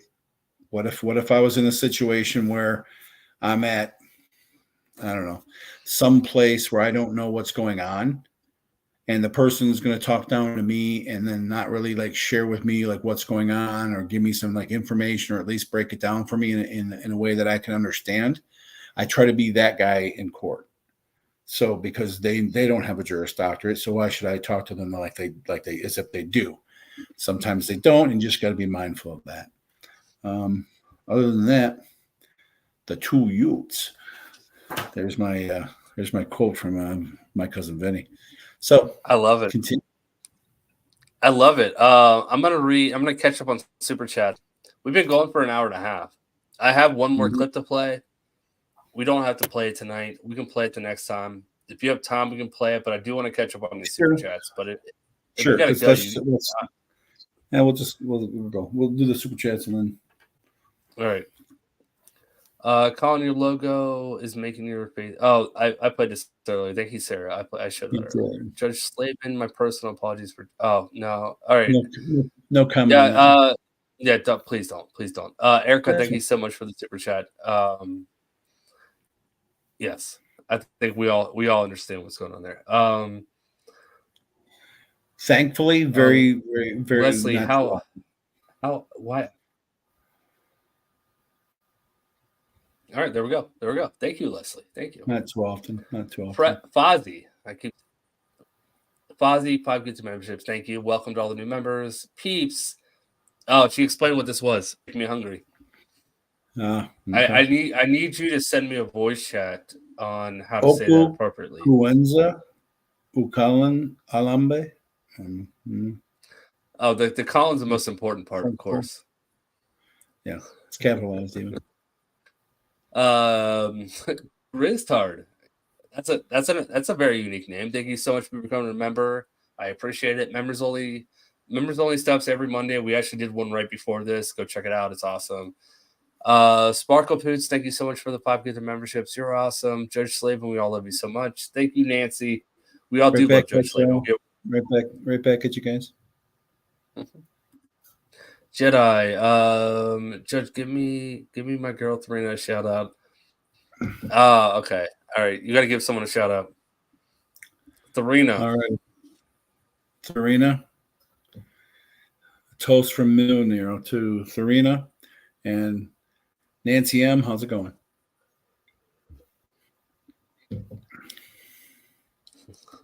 Love it. To help with the Honorable Judge Slaven's better internet. Oh yeah, because you were cutting out a little bit. Now I'm cutting out. I can see my internet connection dipping. I live close to a municipal airport, so it gets me every time. I gotta get. I bought 5 extra hamsters. Fozzie's back. You need 10. You need 10 hamsters. Excuse me. Fozzie, try to send 500. but the 0 button's broken. It's all right, Fozzie. I appreciate it. And then Jordan equals GOAT. Bird is a close second. Everybody else isn't even close. LeBron isn't even in the top 5. See, I'm going to disagree with that, Fozzie. LeBron isn't in the top 5. You can't argue that. The dude is just built. He's built. But yeah, when you can play the 1, when you can play the 2, when you can play the 4, when you can basically, in any team, he could play any of those positions of need. That definitely gets you in the top 5. It gets you in the conversation. Let's just. He's well past this conversation, but yeah, right. But this is why I don't like this argument, because people throw facts, and I'm a football fan. I'm not. I love basketball, but I don't know the facts behind the basketball. So when people come out after me with basketball and start asking me these questions, I'll give them my opinions. And they're like, well, this, he averaged this many points a game and this many rebounds. And I'm just like, okay, I don't know that. I'm just going to tell you what I knew growing up and what I watched. That's what I'm going to tell you. Sure. I say shout out to Caitlin Clark. Man, she's a shooter. That's incredible watching her. Shout out to Caitlin Clark. Sierra made apparent facts. Don't really know. Is that a question? What apparent facts are? Operant facts. Operant facts. Yeah. English isn't my first language, apparently. Kathy, thank you so much for the gifted membership. Sierra, all right. Another one. Do you have any idea? I don't know what the question's about. I can ask. Sierra's here a lot of time. Sierra, type your message in the chat and I'll bring it up, because I don't know what you're asking, but I appreciate the super chat. Basically, it's kind of like, I guess it's like computing. I'll put it in your terms. Programming. It's something that is directly related to what it is that you need to figure out. An operative fact is one it's very relevant to deciding a question of law. So, for example, what is the relationship between you and the child that you were watching over? In order for me to make the operant fact is that you are father and son. Now, because you're father and son, that operant fact tells me that you automatically, by law, have a duty to act and to protect that child. If it's not your child, like somebody just said, here, watch my kid, and handed you a kid and walked away, ran away, and then you're like, hello, come back. Not my kid. You could just you could literally set the kid down and walk away, probably. I mean, depending on what state you're in. I'm just saying. So an operant fact is one that is directly related and relevant to making a determination of law on something. Okay. Sierra, I hope that answers your question of what you were asking. But if you need more clarification, put it in the chat. Jay from Michigan, thank you for. I don't know why I'm reading it to you. Always my pleasure. Always my pleasure. And then Fozzie from Texas. 6. I won't disagree. No objection. That's fine. Sustained. Fozzie is sustained. All right, you have time. This last one's not very long. The last one's only 20 minutes, but it took us 45. So this last one's about 15 minutes. I have no idea how long it's going to take us to go through it. Do you want to stay for this last one, or do you got a tip? I mean, I guess we can. Yeah, let's go. All right. No pressure, man. If you gotta go, no, I just don't want to leave the don't want to leave a cliffhanger, like with like so. All right.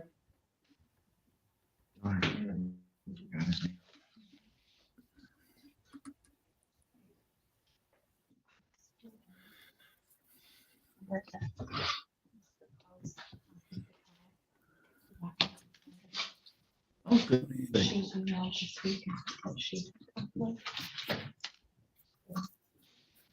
Well, I think I've been in this courtroom before.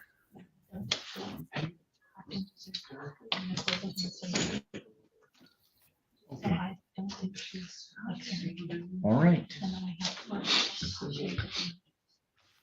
Okay. All right, we're next taking up the case of People of the State of Michigan versus Michael Haynes. This is file 24-3469FH. The court recognizes before today Mr. David Denhout, Missaukee County Prosecutor, and Mr. Michael Haynes, the defendant who appears without counsel. Now, that is not Mr. Haynes's fault. As last time, this court, maybe it made the wrong choice, but it allowed his previous counsel to withdraw. That previous counsel claimed issues that I really didn't appreciate, but that was apparently he wasn't making enough money to cover all of his travel expenses. However, he's continued to represent other cases. But anyways, and apparently another counsel was appointed, and Mr. Haynes, that counsel, I think Abby Anderson, says or has informed my staff that there may be a conflict. And Yes. all right, and so right now you're without an attorney. Right. I'd like to address something to the court on record. Okay, before you do, I want you to know that the conflicts office, which is a part of the Indigent Defense Commission, it's just not the public defender's office itself, is working on finding you and obtaining for you an appointed counsel. Now, before you say what it is you want to say, because you have the right to be represented by counsel, I suspect I know what you're going to ask. But on what issue is it that you wish to address the court? Just something before. Okay, well, yeah, Mr. Champion from the Public Defender's Office will just address you, just so he can explain to you what it's about. You're welcome.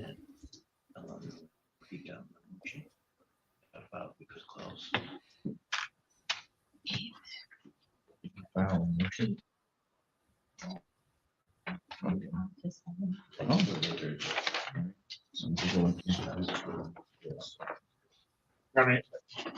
Mr. Haynes is just going to address the issue of bond. All right, for the record again, Mr. Champion, and I could overhear a little bit of what you were saying, sir. Yes. You have filed yourself a handwritten motion to suppress evidence. One moment.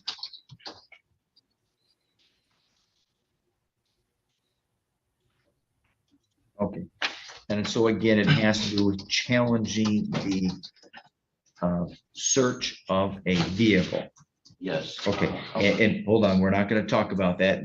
And by the way, when I gesture like that, I'm not trying to be offensive. I'm just trying to stop you so you don't say anything that jeopardizes your defense. When a motion is filed, the next thing that a defendant or a person filing a motion needs to do is have it set for a hearing. Now, I do not see a notice of hearing. That's okay. I would not have anticipated you to know what you needed to do, hence why you have an appointed counsel. Now, at a motion to suppress, which is a constitutional argument, the prosecutor has the burden of proof. And you could schedule a hearing, or the court could go ahead, could go ahead and do it for you.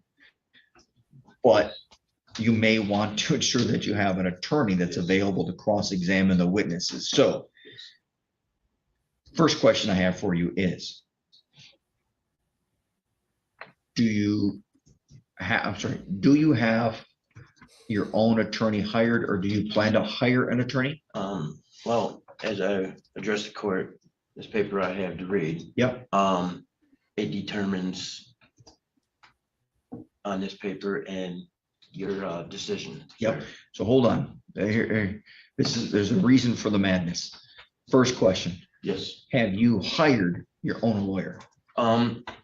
Again, on the decision that you make today on my bond Okay. will determine Oh, I see. Because I Because have the to fund- get out and sign for a loan.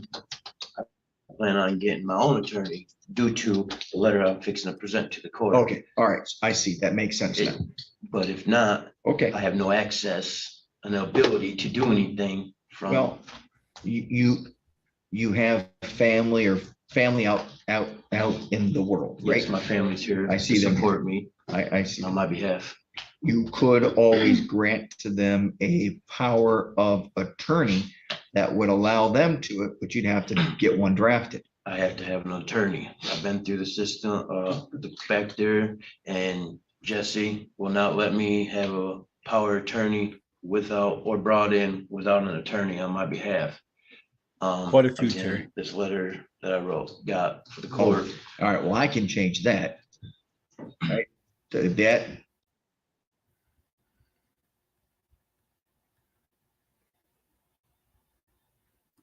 It helps when I unmute my mic. Yeah. I heard your answer. I was like, I've covered you cover a couple of them. So yeah. I need to pause it every so often throughout the videos. So I just wanted to pause it. Everyone's good. Everyone's behaving. We're having a great night. Thank you, Judge, for coming on stream though. You're awesome. Oh, no, appreciate it. It's my pleasure. All right. Awkward pause done. Let's finish the clip.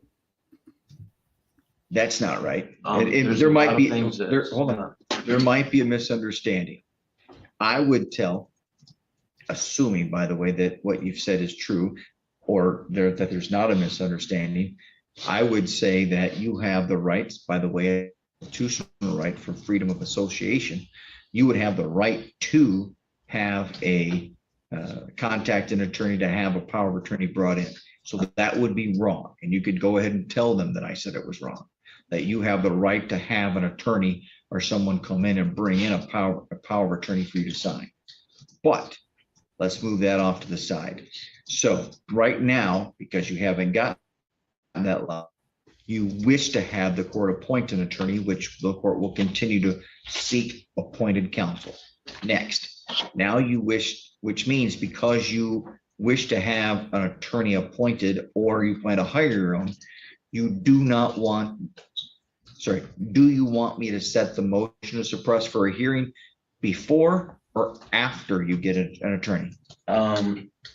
Again, it determines on I know, the but decision. you want an attorney first. Yes, Okay, good. You don't want to do it by yourself. no, Okay, got it. The court therefore will not yet set the matter for a motion for a hearing. We'll wait till you get an attorney and you will know, hey, I need to set this for a motion hearing. So now we've addressed several things. So now we're down to the issue that you really want to talk about. yes, Your And Honor. that is the motion for bond. Yes. Mr. Denhouse, any objection to hearing a motion for bond? I would not object to hearing. I would note that we previously did file I- a response. Okay, and I recall us talking about this in the past. Thank you. All right, Mr. Haynes. Now, again, make sure whatever you say, Yes, because right now, because you've asked the court to appoint an attorney, the question here is whether or not I can really hear what you want to say. this Let's is go just ahead and hear it addressing- first. This is just addressing The the bond. decision of a bond in your eyes. Okay. And the prosecutor. Yep. Go ahead, sir. Okay. Good morning, Your Honor. I'd like to speak to the court on record. On January 4th, I was scheduled for a court hearing. That morning, my attorney, at the time was Nicholas Klaus. All right. So, did you hear the part where his last defense attorney, withdrew because he couldn't afford the gas money? Yeah, because I have the judge, and that must be what the judge was referring to when the video first started. He said, I'm not really pleased by his statement, but that must be what he was talking about. Of course, then again, I mean, this is up north, so I don't know that there's that many the population up north is, less than obviously like the Wayne County area, Detroit metro area. So if you're an attorney and you're up there, Zoom, one thing, has got to be beneficial for you, because now you can take cases all over the state, and all you got to do is just click, boom, I'm there, and I don't have to drive 3 hours to go do that. You might not be making a lot of money if there's not that many people to represent. I mean, there's only so many wills you can draft. There's only so many people getting married and then needing a divorce. And so being an attorney sometimes geographically is different than from one part of the state to another. So I can say, I mean, I'm not saying that I agree. Obviously, don't take the case if you can't go visit and talk to your client. But I get it. All right. Well, I want to ask you a question. If you can't answer this, don't answer this. If I was an attorney and I came to you and say, I'm putting before you a motion to withdraw counsel because I can't afford the gas money to come see my client, would you grant it or not? I'd have to do some follow-up questions. I'd have to look and see what's this case been doing? Have you been showing up? Is this a case where you have a defendant who needs, and rightfully so, needs a lot of help? Suppose it's I had a case where there was locally, there's a place called Momo's Poker Room, and they do fundraisers and things like that, and you can play poker there. And obviously these individuals thought it would be a good idea to go in there and rob the place. There was 36 people in the building playing poker at that time. There was 34 witnesses. And there was 4 defendants. So so there's defense counsel. If you got to go and interview 34 different witnesses, because you can do that, that might be a lot of mileage. That might be a big chunk, and you're only getting a flat fee for representing somebody, depending on each court and how they have it set up. You could be getting paid. I mean, one time when I was a defense attorney, there was a guy, I had already talked to him. He was supposed to be in court. He wasn't in court. And it's literally 10 minutes away. The judge was going to issue a capias warrant for his failure to appear. And I said, Judge, do you mind if I go pick him up? I just got off the phone with him. His car broke down. He has no way of getting here. I'm going to go pick him up if that's okay. Can you give me 20 minutes to get back? The judge was like, you're going to go pick him up? I'm like, hey, he's just right over here. Because I used to deliver roofing materials. So in map wise, you give me an address and I can just go to your house. I can find your house really easily. Before Google Maps and all that kind of stuff, I actually knew, I know where I was going. So I'm like, yeah, I'll come pick him up. He's like, all right. He's like, I don't see that happening and all that. I'm like, you know what? The guy needs a break. Your car's breaking down. I don't want to have to get a bench warrant and your car breaking down on the same day. So I went and picked him up, came back, was able to take care of his case, and I was going back that way anyway to go home. And I was, court-appointed attorney. I was only getting a flat fee for that day. However many cases you take care of, that's what you get the flat fee, and then you're out of there.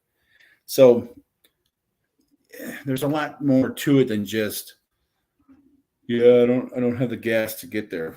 Maybe you've already used up all your gas mileage on this kind of case, or what sort of effort have you put in? This case here, maybe if you're already gone through 7 attorneys, there's been 7 people who have already filed a motion to withdraw as your counsel.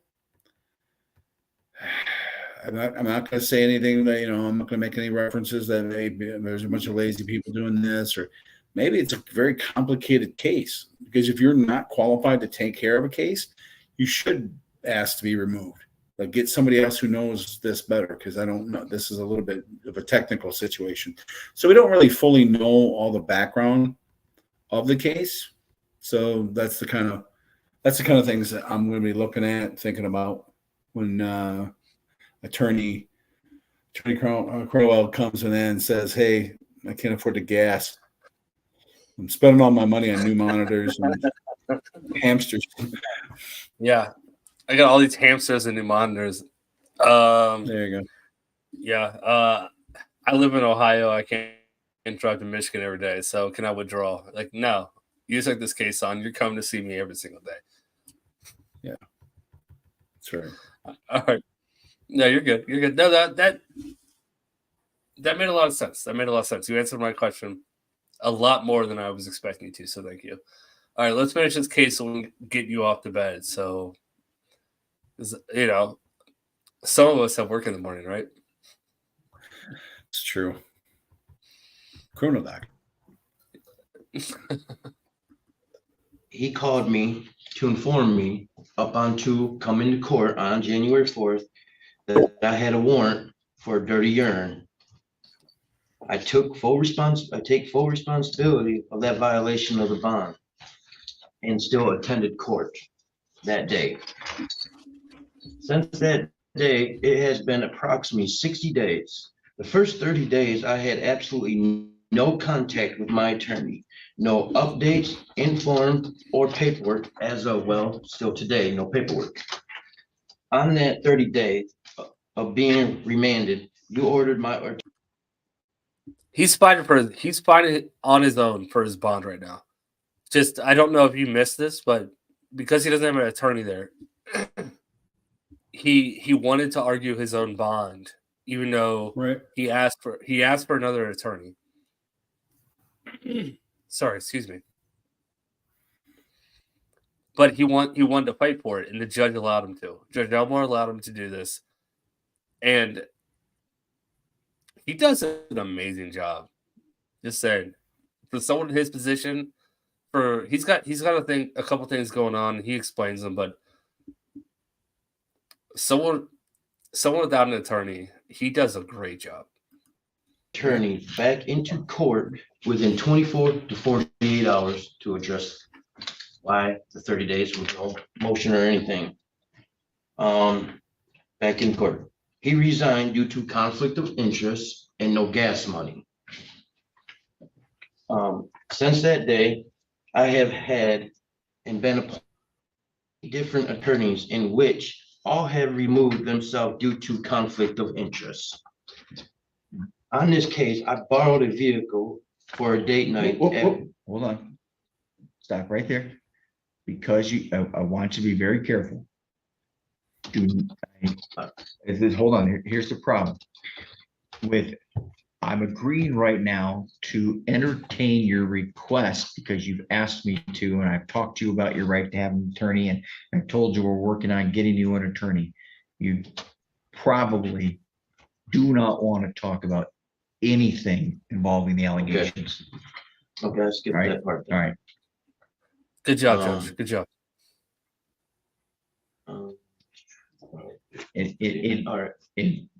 I understand you've had difficulty with your prior attorney, who, by the way, I think actually wanted. I think he wanted to file another motion, even though he asked me to remove him from the case. But anyways, all right, go ahead. I'll skip that. It's okay. As the last court date, I came to you and told you I'm 42 years old and I've never missed a court date in my entire life. I have been, due to being remanded, I was going to CMH out in the world 2 times a week because I have bipolar disorder 1. I'm depressed.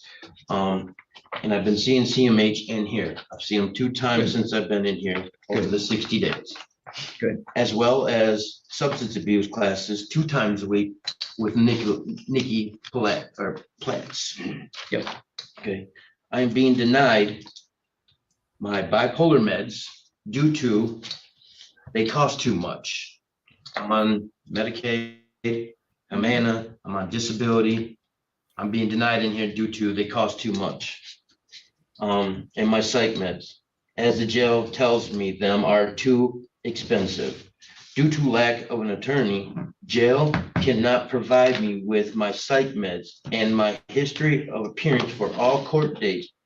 Asking you, Your Honor, and the court to consider this all and allow me to return to my family and my life as we go through the court process. Thank you for listening to me and consider the effect this has and is having on me and my family. And with that, I'd like to move forward with my the motion I filed, Whoa. and that's it. All right. We've already agreed that we Right. aren't going to proceed on the motion to suppress until you get counsel appointed for you or you retain your own lawyer. Yes, Your Honor. Okay, so we've talked about that. I just want to make sure that I'm correct. Am I correct with that? Yes, Your Honor. Okay, because I can set it for a hearing, but if you've requested counsel and you still want an attorney, I really can't do that. You understand? Yes, with my disability and court system, it's like a chessboard. I would like the counsel to be representing me if I plan on hiring one, if Okay. you reinstate my bond. All right. Hold on. Madam Clerk, I'm just looking through the file. I did not see any requests from the bonding agent to revoke bond. Is that correct? I don't see anything from the bonding agent. That's correct. I don't have anything from the bonding agent. Yes, sir. Due to the bond, I have a relation with Penny, the bonds lady. Yeah, I She's figured that. well aware, Yep. reinstate it or And move forward with if you would increase or whatever. Due to, I'm not a flight risk, never miss court. Okay, I got it. Sorry. So, He did a great job. Do you agree? Like No, for sure. I mean, he was to the point. He didn't try to BS anything. He didn't try to sugarcoat anything. He just said, look, mea culpa, my bad. I tested positive. That's on me. But I still came to court anyway, knowing that I tested positive, knowing that I would test positive. You got to at least appreciate people's honesty. Because trust me, there's a whole lot of times I catch people in lies with things. And so, yeah, I mean, you got to think this is Michigan too. In Michigan, personal, PR bonds are basically the presumption. I mean, unless you are a special situation, there's a few exceptions to how it should be. When you most of the time you're going to get a PR bond, unless you've been like twice convicted of a felony or you're charged with something where you were already out on bond and now you're getting, you did some kind of thing while you're on bond. Like, well, that didn't work. So, that kind of thing. I can deny bond if there's like, murder, treason, criminal sexual conduct of the first degree, those kind of things. But for the most part, I'm going to be looking at, is the bond set to make sure that your appearance is going to happen? And there's a protection of the public that can't otherwise be assured. I mean, so that's basically what the court rules want. And that's what, so this guy, especially when I heard that he had the violation and then he's in there for 60 days sitting there waiting. So that means he hasn't gone to trial yet. And then when he says, I don't even have the attorney, like nobody has even reached out to me, like, let me know what's going on, or that can be frustrating because it's not like you can just get up and go call, or you can go, wait, I'm going to stop by this guy's office and see what's going on with my case. You can't because you're incarcerated, so being mindful of that kind of stuff, especially like now this is a circuit court. So that means that this is going to be a felony. And because it's already here, I'm not sure if they're doing the district court stuff and everything all in one, but if it's a district court, then you're talking misdemeanor. If you're talking misdemeanor, you're talking 93 days in jail or 90 days in jail, either one of those. If you've already been in there for 60 days,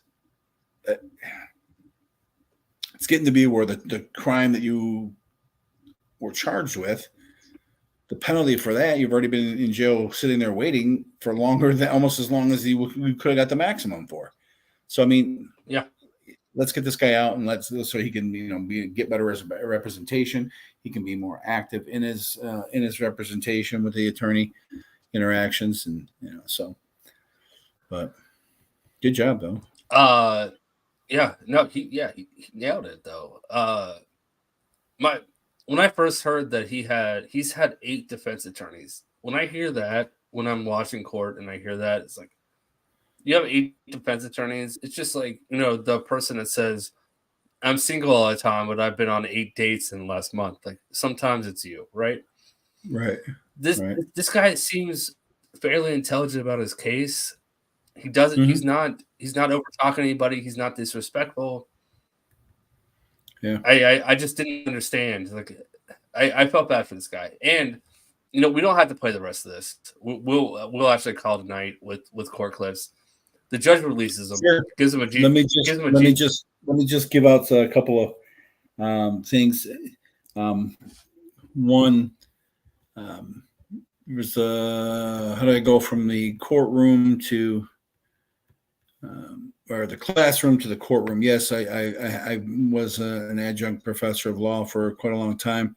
Taking a break the last couple of years, just because my daughter's, she's in high school and in her last years of high school, and I coach, and so I was teaching at night, because as an adjunct professor. What did I do before this? I was an attorney. I've been a corporate counsel. I've had my own practice. I specialized in doing like Michigan bar exam appeals and tutoring for the bar exam. And because I study and teach everything on the bar exam, I pretty much practiced all of those different types of cases as well, whether it was family law, criminal law, you name it.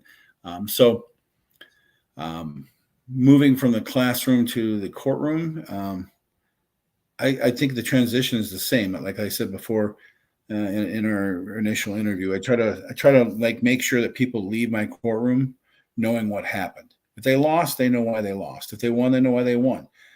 So I can still bring that educational experience to that, because I think it just people enjoy the fact that they know what just happened. As a judge, I also have kids from the school come, whether it be political science classes or government class, or I always enjoy doing that. Put on mock trials. As a matter of fact, the last time we did the Alexander Hamilton trial and the dueling and all that, just try to keep it relevant and things like that. Other than that, I think that answers some of the questions that I was looking at, but I really appreciate it. To everybody who expressed well wishes or thank yous for me coming in. Listen, it's literally my pleasure. Colin, and sending out the invitation, said, "Hey, I got some things. You want to do some freestyle?" And I'm like, "Are we rapping? All right, let's go." Let's go. And hold on. I need you to say something for me, because I need to audio clip it. I need you to say 2 things, actually. The first thing is, say in your deepest voice possible, "It's about to go down." It's about to go down. That was way better than I could ever imagine that. And then all of a sudden, that's not what I'm going to say. Well, that's just the Darth Vader voice. I mean, that's all. No, that was perfect. That was perfect. Now I need now I need "let's go," like LEZ, let's go, in the same sort of low voice. No, you're not doing the same voice. Oh, okay. No, let's go with let's go. That's perfect. That's perfect. All right, I'm going to scroll through these super chats real quick to make sure there's no questions for you real quick. Sure. I think all the questions have been asked, and I also think you've seen most of them. I just want to make sure there's no questions in super chats. There aren't. I have 2 questions, if you don't mind. Sure. That were asked before. All right, this one is from Mindy Reiser. I would love to know from Judge Slaven why sentences are run concurrent instead of consecutive. When more than one crime has been committed, it's almost like a person is going to commit more than one crime, knowing they'll be charged with only being punished for one. Say it's kind of like the go big or go home type of thing. Yeah. It's basically you have the discretion. There was one individual who had two different, one for disturbing the peace and one for assault. And he basically beat up a high school kid. And this kid had special needs. And he testified under the Victims' Rights Act. He has the right to testify at the sentencing.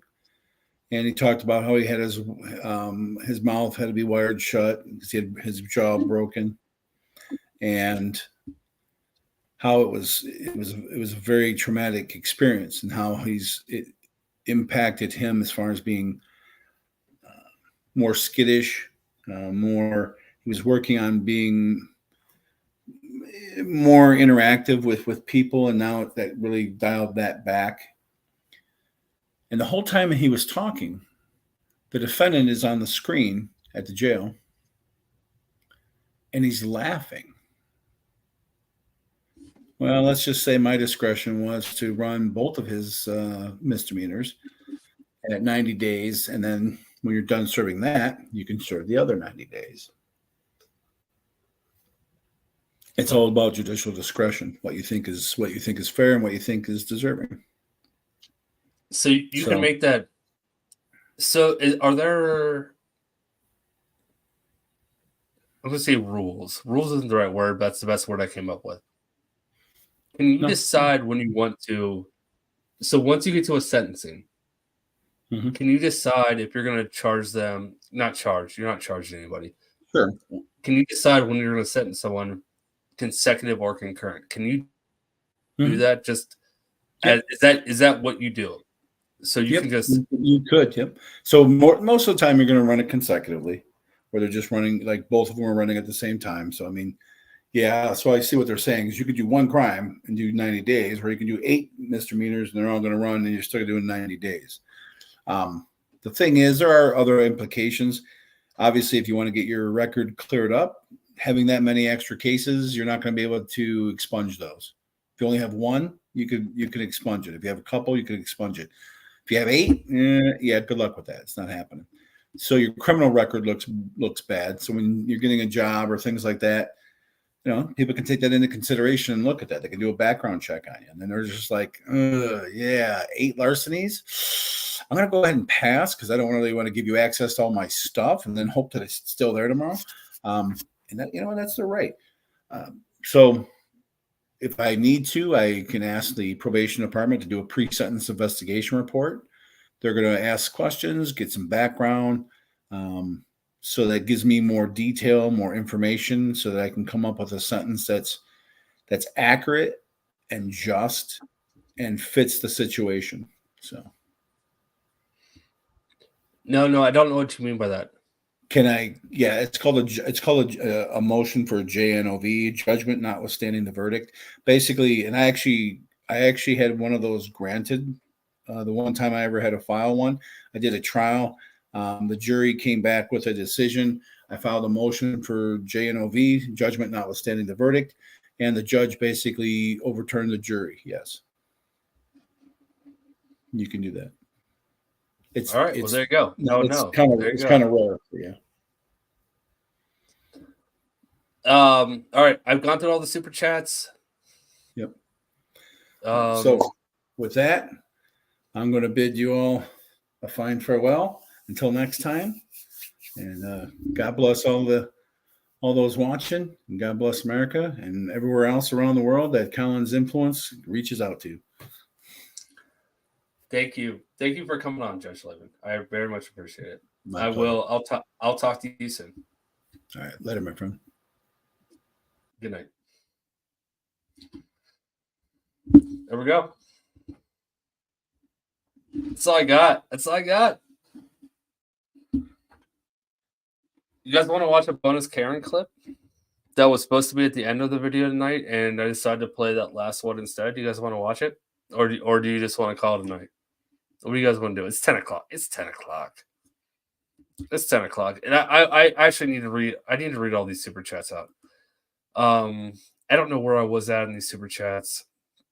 I really don't know. Guys, I'm really sorry if I missed some. Just sleeping with all of you. I remember that one. Jedi, Judge, give my girl 3. I think we did that. I really do. Adam Young, to help the Honorable Judge Slimm's better. Okay, so we showed these. Yep, showed that one. We talked about that. Okay, all right. I'm catching up. I will. Yep. Okay, I think that was the last one I showed. Thanks for stopping by, Your Honor. Thank you, Jay. He saw that. He was reading the chat. He saw that. Thank you so much, Jay, though. I appreciate it. Yeah, he saw that too. So we're good. We're still good. We saw that one. Why isn't I keep clicking it too many times? The video stuff. Yeah, Fred, you know, sometimes I love that I hate you. You're lucky I like you, Fred. Why the hell isn't legal fiction? Again, sometimes I love that I hate you, Fred. Legal fiction, if you want to be a moderator, ping me on Discord. Give me a screw up. Thank you, Fozzie.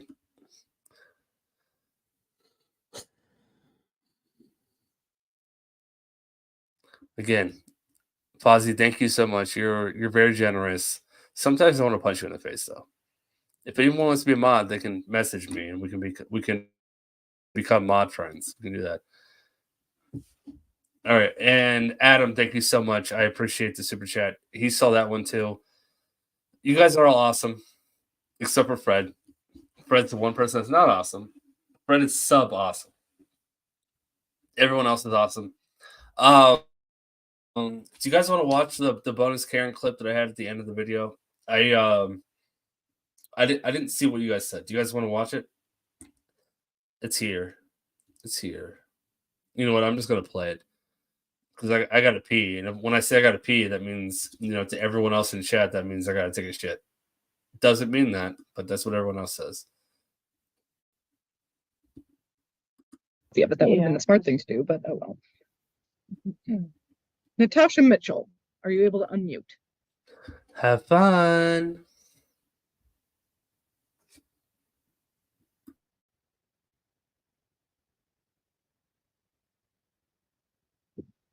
Yes. Okay, thank you. Now calling case number 16C0077. This is Gateway Financial Solutions versus Natasha Mitchell. Appearances for the record, starting with the attorney, please. Yes, good afternoon, Your Honor. Zachary Schisler, P number 82247, appearing on behalf of the plaintiff. Okay, thank you. And Ms. Mitchell, can you please state your name for the record? Natasha Mitchell.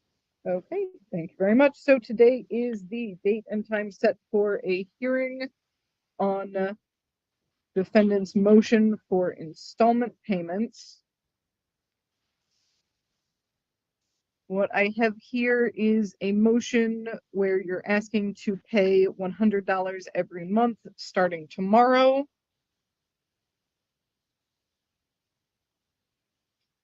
And I am seeing that an objection was filed as well. That's correct. Okay. Am I allowed to speak or? Yes. Okay. So I was making payments. I was paying $150 a month. However, where I live at, the property taxes went up, so my rent went up.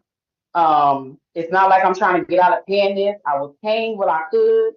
I originally stated that it was going to be hard for me. With my rent being $1238 plus a water bill of $225 every other month, plus my DTE, and just me having to purchase food because I don't receive any assistance.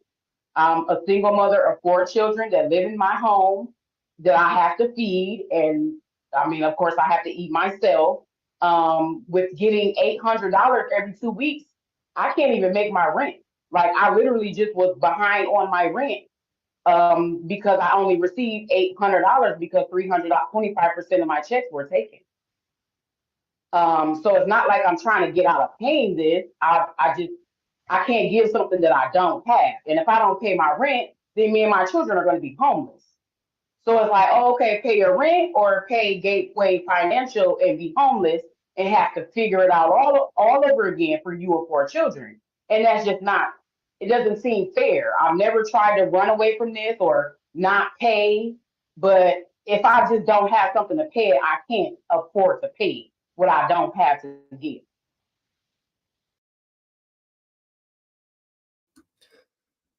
All right, my screen is frozen. Can you guys? I don't even know if you guys are still here. I really don't. I see the timer ticking up. Nothing's moving.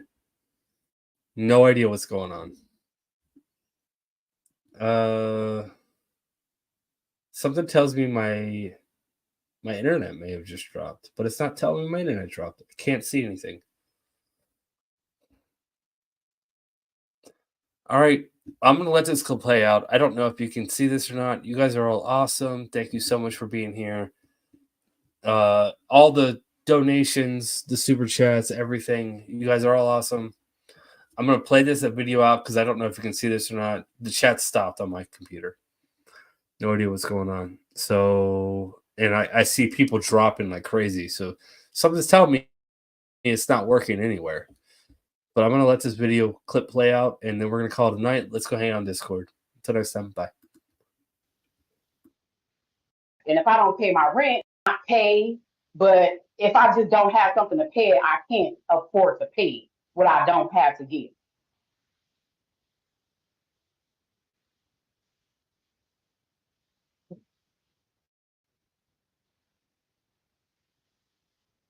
And I'm sorry, when you, how much did you say was being taken out of your check right now? My last two checks, it was like 25%, which was like $300 or something out of my check. If you do the math on what I bring home after that's taken out, I only get like $1,600 something. So I'm paying $1,238 for rent plus every other bill that I have. Like I literally couldn't even make all my bills this month. I did get on a plan for my DTE because I had to do that, but water bill, it's $225 every month. I live in a house, like I said, with myself and 4 children. I don't receive child support. I know that's not nobody else's fault, but I don't receive child support. I don't receive any assistance from the government. So I have to buy food. I'm going to cut you off for a second. Okay, so do the two of you think going into a breakout room and having a conversation would help at all with this? I mean, if they're open to that, I'm cool with it. I just want to be able to pay something that's reasonable so that I can still live as a human being with my children in our house. I don't want to be homeless. Okay. I'm not trying to not pay it. I hear you. Give you something I don't have. Just give the attorney a chance to respond too. Am I putting the two of you in a breakout room to have a conversation or not? Your Honor, at this point in time, my client is not going to accept an installment order payment. If she wants to discuss a potential reduction in the garnishment, where monies would come from her paycheck, but it would be lessened, I would have a conversation about that. But there's a 2016 judgment. There have been sporadic payments throughout the time, but at this point in time, that's my client's position. Okay. Some payment is better than none, I swear.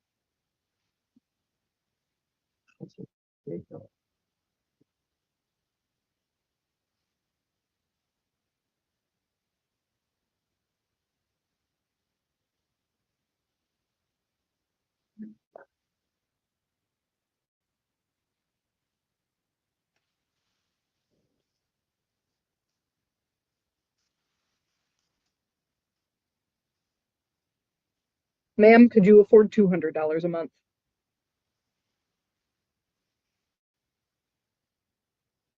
Yep. Okay. If it'll stop it from being $363 every check, I'll make that work. Okay.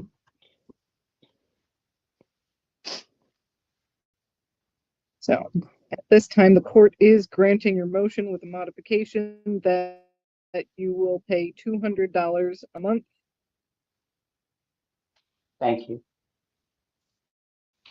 and that would be starting tomorrow.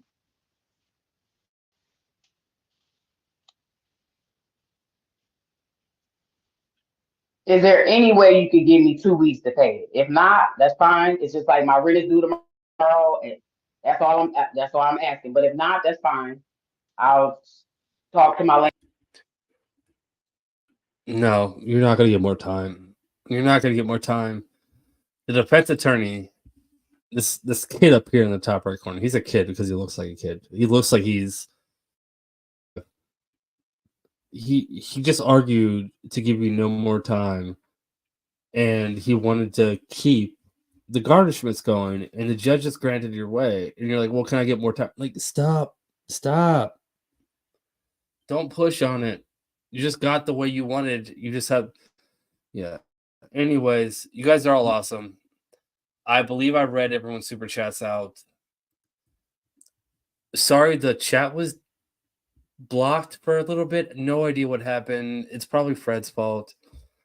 It's either Fred's or broken system, broken trust. You know, it's one of those two people.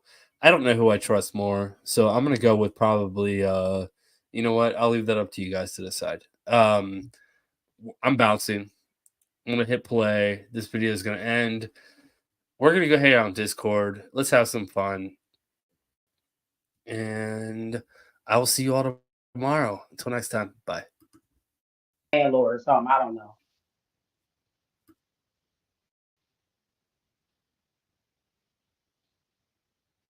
I was already just late for rent because of the same reason, literally. Well, But if it has to be tomorrow, then that's fine. yeah, no, I'm gonna keep it at tomorrow at this point. Okay, that's what you had on your motion when you filed it, so I'm keeping.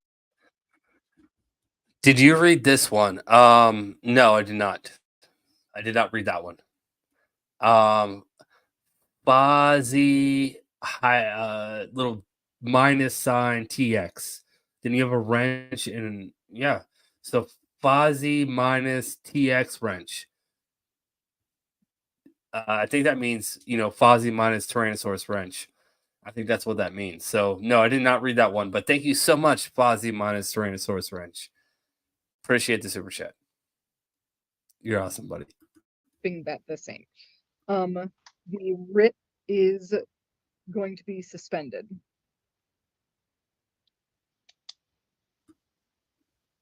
Didn't read that one either. Fozzie Tyrannosaurus wrench. So that is the court's decision. This hearing is concluded and the parties are free to sign out of Zoom. Thank you. Thank you. Mhm.